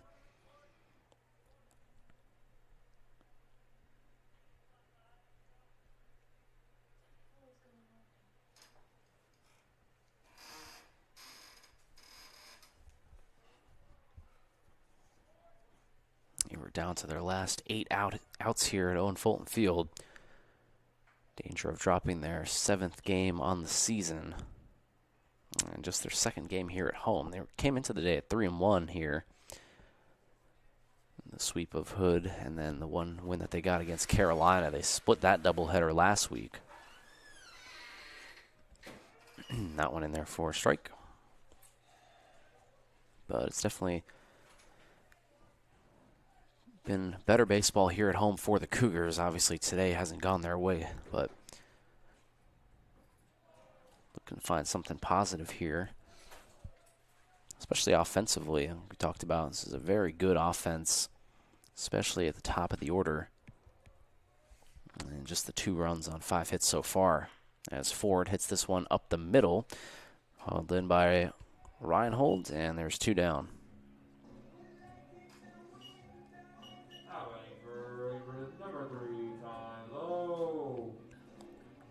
Number 4 hitter Ty Lowe steps in here, working against the new pitcher of CNU, Shelkin.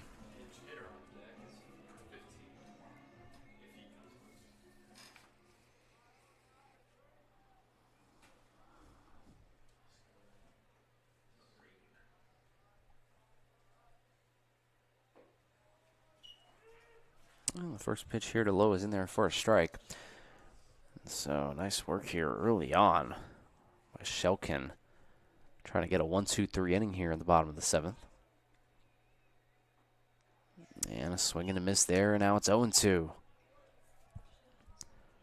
So trying to make quick work of the Cougars here.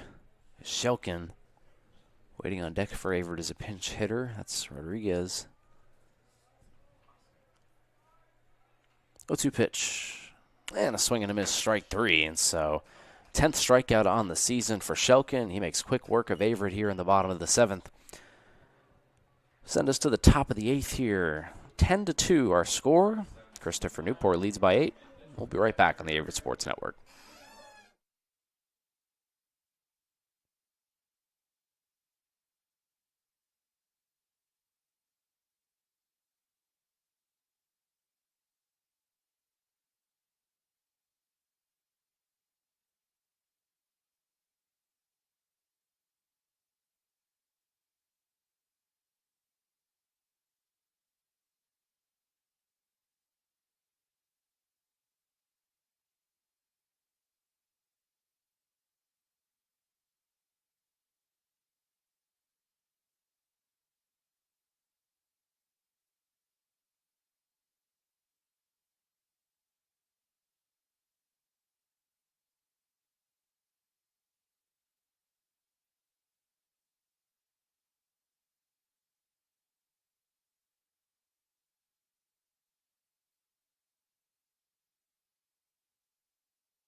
High and out there for the top of the 8th for the Cougars. And the first pitch is out there for ball 1.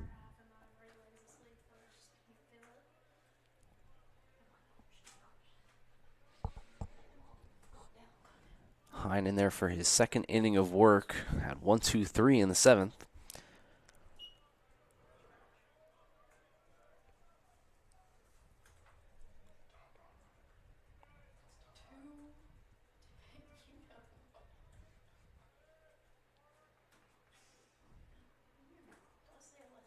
And the 2-0 misses inside ball 3.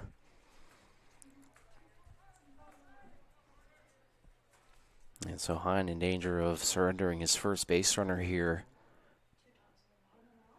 Gets it in there for a strike, 3-1.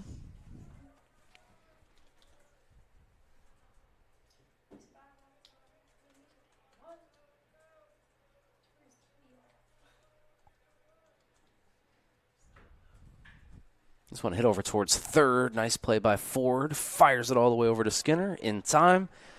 And there's one down here in the top of the 8th.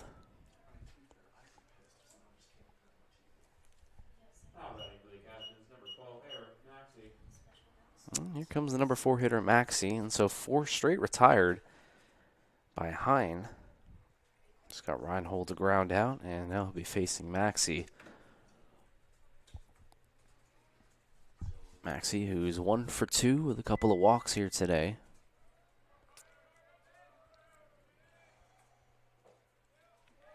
Fires in a strike.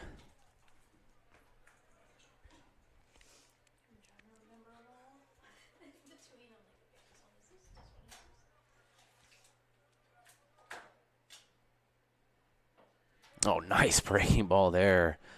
Carter Hine dealing here out of the bullpen, and it's 0-2.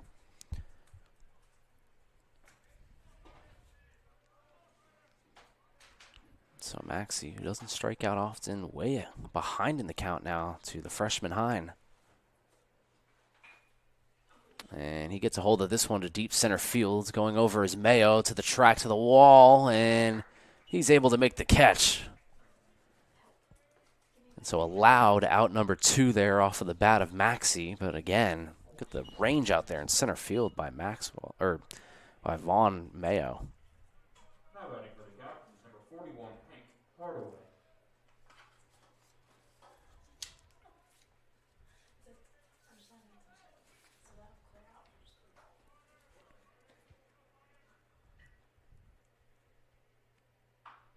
First pitch swinging up the middle to Hauser. Throws it over to first. Low throw, but it's picked up there by Skinner. And so 6 straight retired out of the bullpen for Carter Hine. Freshman putting in work here on this Tuesday afternoon. Cougars down 10-2 as we head to the bottom of the 8th.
Nick Jones enters the game here. 3rd appearance on the season out of the bullpen. 10.80 ERA. In 3 1/3 innings pitched. 4 earned runs, no walks, and 3 strikeouts. And so some good splits for Jones. As far as the walks to strikeouts ratio is concerned, no walks on the season for Jones. And that's exactly what Christopher Newport wants right now. They just want strikes and get the ball over the plate and get 6 more outs. If they're able to do that, they'll get their 8th victory on the season and their first road win of the year, as this is the first road game of the season for them. First pitch swinging and fouling it down the third base line.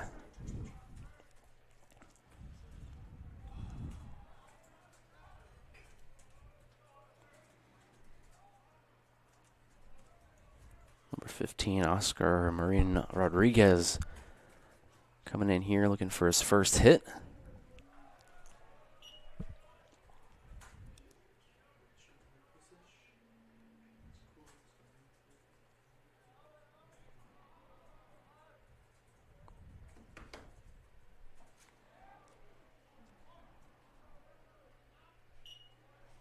Takes on tight for ball number 2.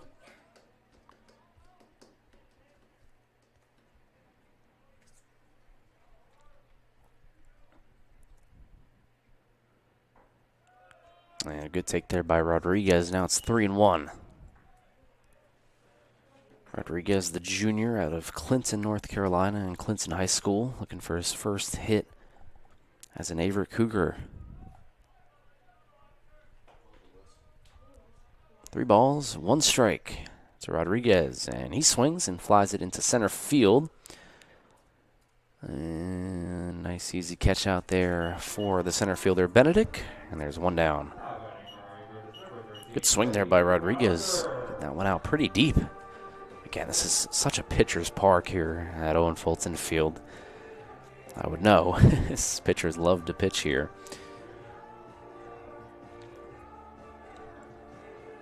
It's a tough place to get balls out, especially into right field. Don't really see a lot of home runs out there right. I've seen a few, but it doesn't happen often. Taking for a strike there is Teddy Hauser.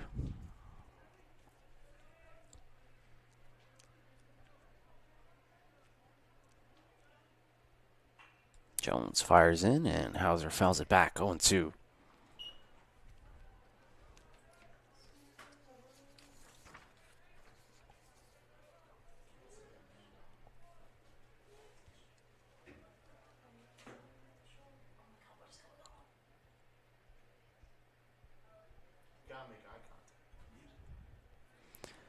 Plate umpire asking for some eye contact from Jones to the batter Hauser.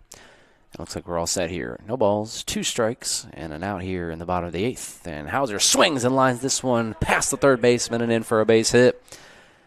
And so Teddy Hauser gets his first hit of the season. Nice piece of hitting there by Teddy.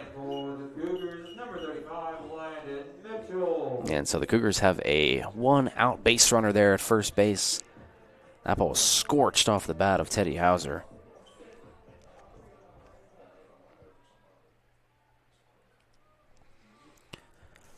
Now coming on here for the Cougars is Landon Mitchell, who came in to catch in place of Powell. In the dirt, and nice block there.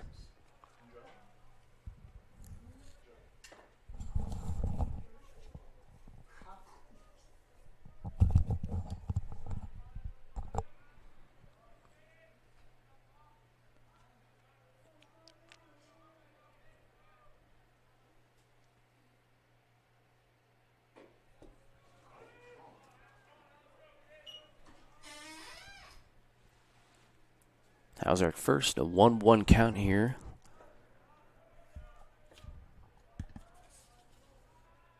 To Landon Mitchell. Here comes, and Mitchell hits this one towards short. Taylor made double play, 6, 4, 3, and that'll retire the side. And so big double play there by Jones on Mitchell. Will send us to the top of the 9th inning. The Cougars down to the last 3 outs here on this Tuesday afternoon in Danville.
Pitching change for the Cougars as we head into the top of the 9th inning here on the Averett Sports Network. It'll be Braden Gregory out there for Averett, the 5'9", 165 freshman out of Forest, Virginia, and Jefferson Forest High School. So we'll see Gregory on the bump here to start the 9th inning. Coming out to some Jason Aldean. Good walkout song for Gregory. See if he can come out here and put up some zeros after Carter Hine pitched 2 scoreless innings. Braden comes in here today, 3rd appearance in his career. 2 innings pitched, and he's got 4 strikeouts in those 2 innings. So strikeout pitcher Gregory looking to put up a couple of zeros here, or a couple outs rather. So here we go, top of the 9th inning here between the Cougars and the Captains. Captains with a commanding 8-run lead. And it'll be the freshman Gregory on the bump for Averett.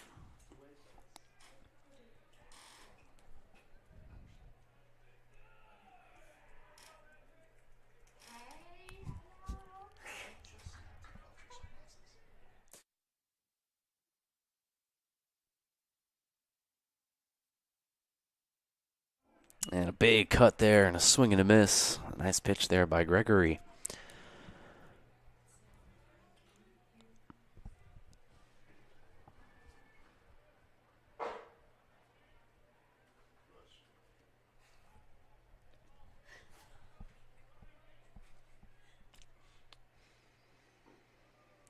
The 0-1 is taken low for ball one.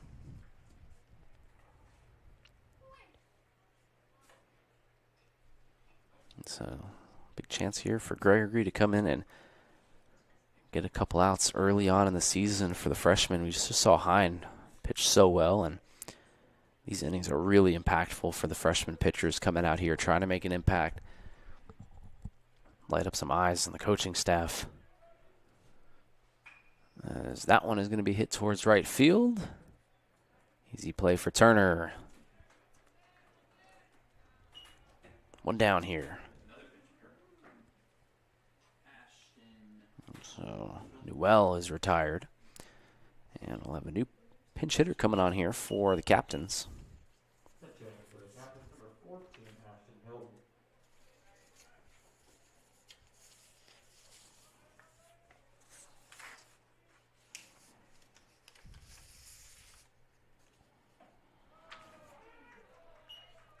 Ashton Hilton will come in here, the pinch hitter, with one away in the top of the ninth.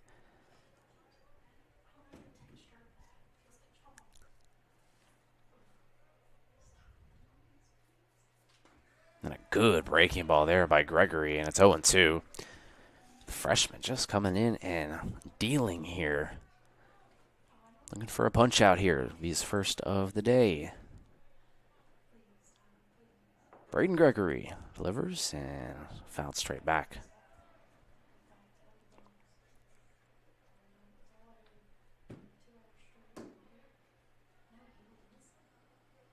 So it goes the breaking ball for strike two, and then fastball fouled straight back. We'll see what this one is. Back to the breaking ball and misses it high.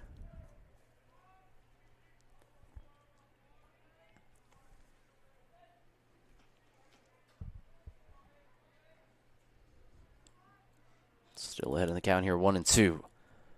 Pitch, fastball high. So breaking ball, fastball, breaking ball, fastball. 2 balls and 2 strikes.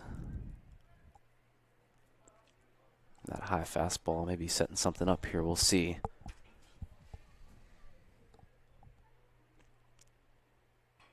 Goes back to the fastball and a little dribbler past the line. Skinner tags the runner out. What's going to be the call? They're going to say he's safe at first base. Went through the glove of Skinner. That was a really wild play at first. You had Gregory trying to get out of the way of Skinner.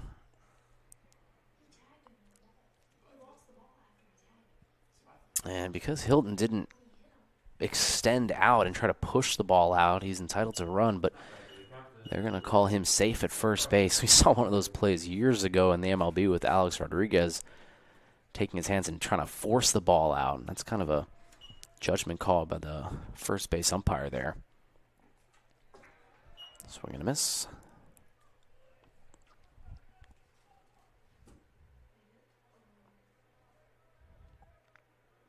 Kristen Saunders now coming in to pinch hit at third base.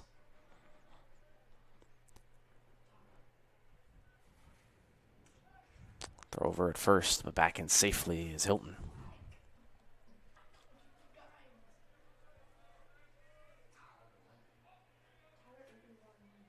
Big lead at first base for Hilton. And Gregory just filling up the strike zone now. It's 0-2 again.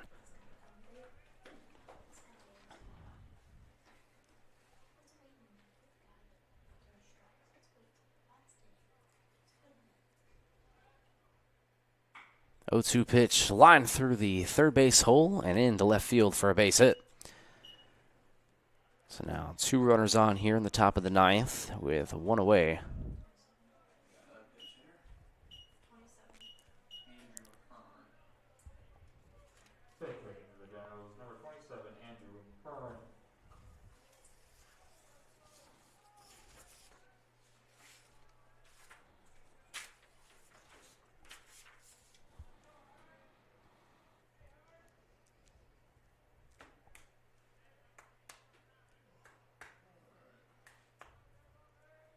So Andrew Hearn will come in here. First at-bat of the season for him.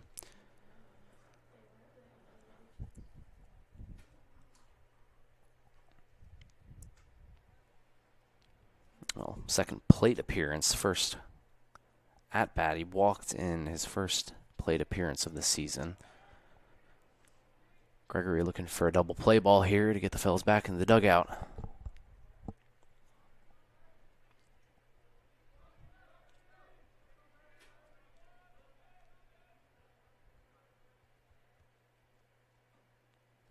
And a fastball that misses inside.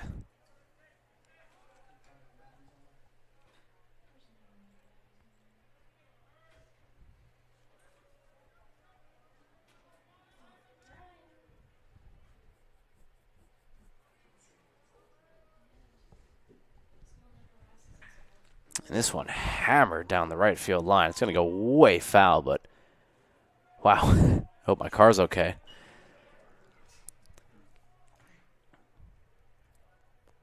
And it's 1-1 now. A long strike one.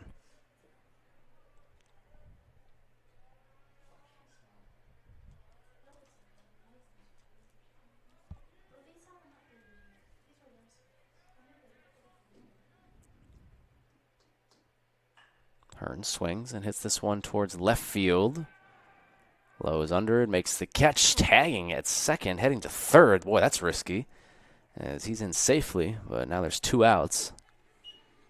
The unwritten rule of baseball, you never make the last out at third base, but Hilton's able to slide his way in there, and now there's runners at the corners here with 2 gone.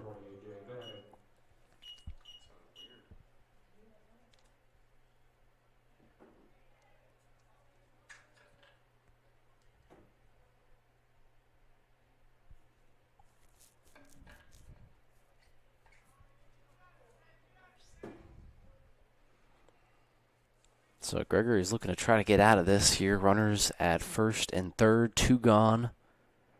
And great breaking ball there that misses somewhere.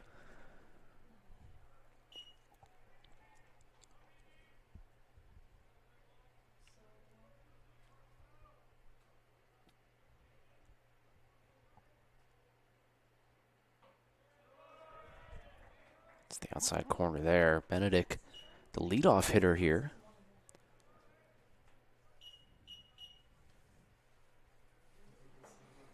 Chance here to get an RBI. And there's a breaking ball. It looked like the same pitch on the first one, but this one called a strike, and it's 1-2. Freshman Gregory toes the rubber here, trying to get out of it. Runner at third base. Once you pitch, runner goes. Breaking ball is fouled back. As the sun starts to peek out here.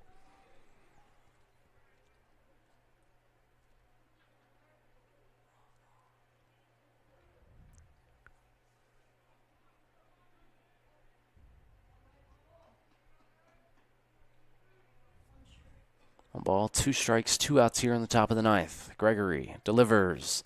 And this one's going to be past the glove of Skinner at first base and then to right for a base hit. That's going to score 1. Runner at third will hold. And it's an RBI 2-out single for Jake Benedict.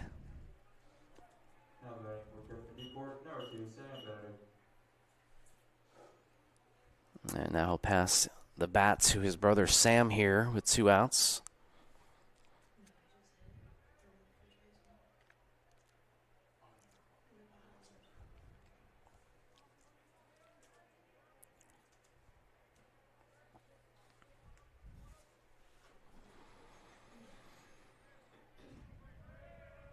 Big lead at first base.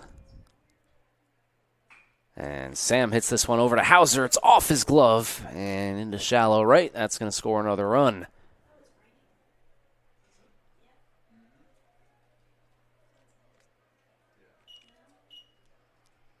So now it's 12-2, first and second, and the inning's still not over. As we get a sun shower out there. The sun has peaked out, but so has the rain.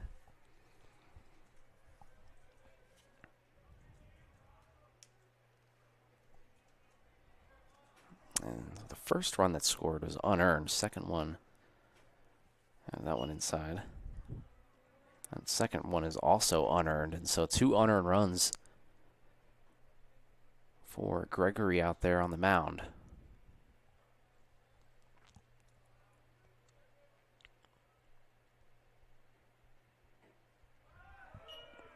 Averett's 5 errors today, accounting for 4 unearned runs.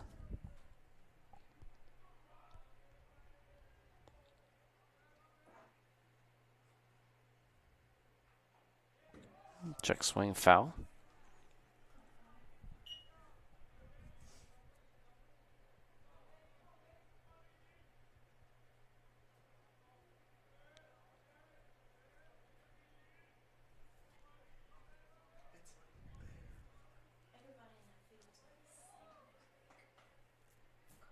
Ball and 2 strikes here, Gregory.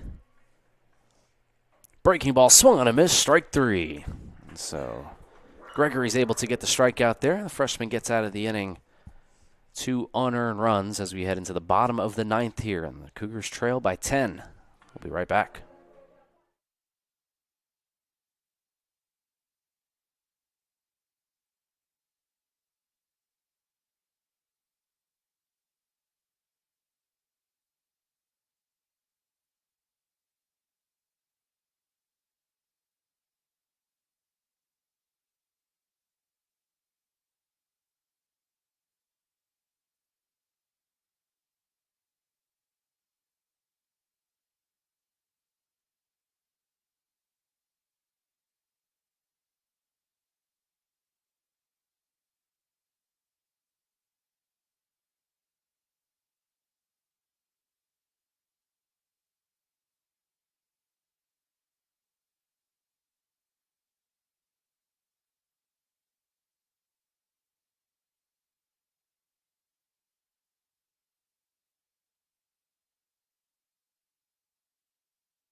New pitcher on the mound here for the Captains. It'll be Connor Smith making his college debut here today. Looking to get 3 outs against the Cougars and get Christopher Newport their 8th win of the season. Connor Smith, 6'3", left-handed pitcher out of Fredericksburg, Virginia, and Stafford High School. First time ever out there on a college mound.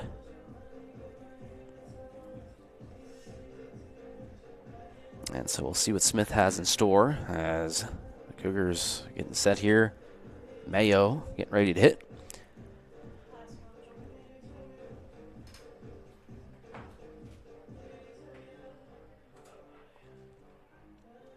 And so we'll see what the freshman has in store here for his first college appearance of his career. Number 14, Jack Turner. Stepping in will be the junior Jack Turner.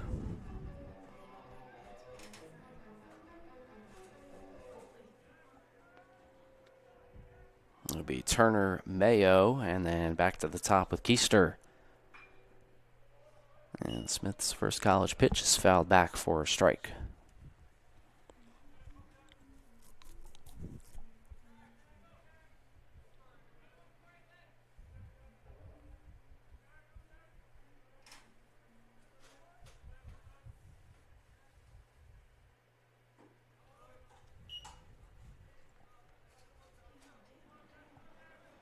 Turner's 0 for 1 with a couple of hit by pitches here today.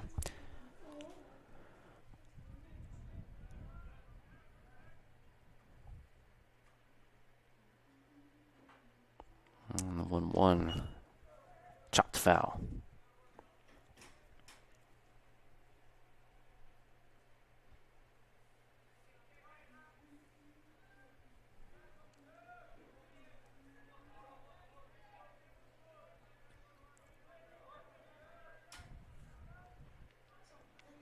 The 1-2 pitch is hammered towards short, but caught. And a terrific play there by Reinhold.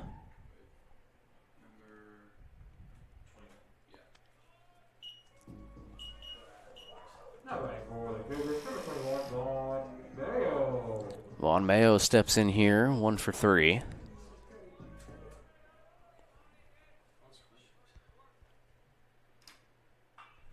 And Mayo pops it up in the infield, coming over to try to make the catch. But he's also got Mayo right in front of him, but he's able to corral it. Gosh, Maxie's able to make it. 2 gone. So now it comes down to Luke Keister here in the bottom of the 9th. Has not been the Cougars' day. They trail by 10. And down to their final out here, and Smith toes the rubber. Keister has the only run scored by Averett today with that 2-out, 2 RBI single he hit way back in the 4th.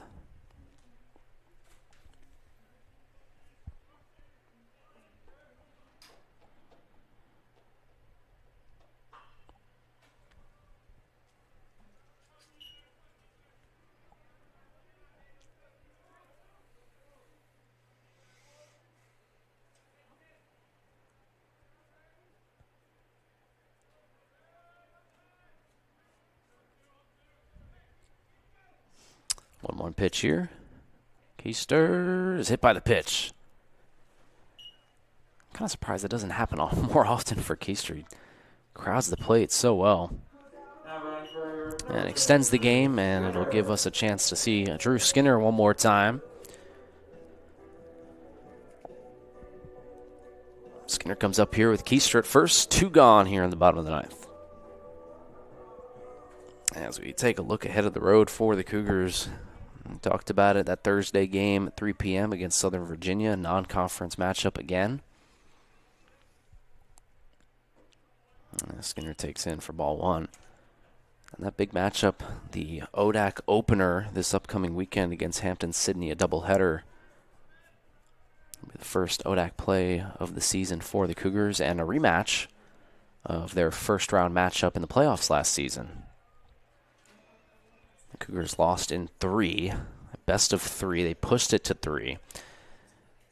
In a season last year, nobody in the ODAC expected Averett to make the playoffs last year, but behind incredible offense and really timely pitching, too, they were able to play Hampton-Sydney in that series and almost got out of there with the win. But that'll be a playoff rematch on Saturday here at Owen Fulton Field. 2 balls and a strike here. Skinner chops this one over to Reinhard. Throws it over to second in time, and that'll do it here as the final out is recorded. 12-2 our final score. Christopher Newport gets their 8th victory of the season. Averett drops to 4-7. And that'll do it. So we wish them luck, Cougars, against Southern Virginia on Thursday. And then we'll have our ODAC opener on Saturday against Hampton-Sydney. That's a doubleheader. You'll be sure to tune into that one, as we talked about a playoff rematch from last season.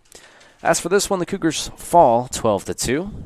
For Thomasine III and everyone here at the Averett Sports Network on Flow College, we'll say so long, and we'll see you Saturday.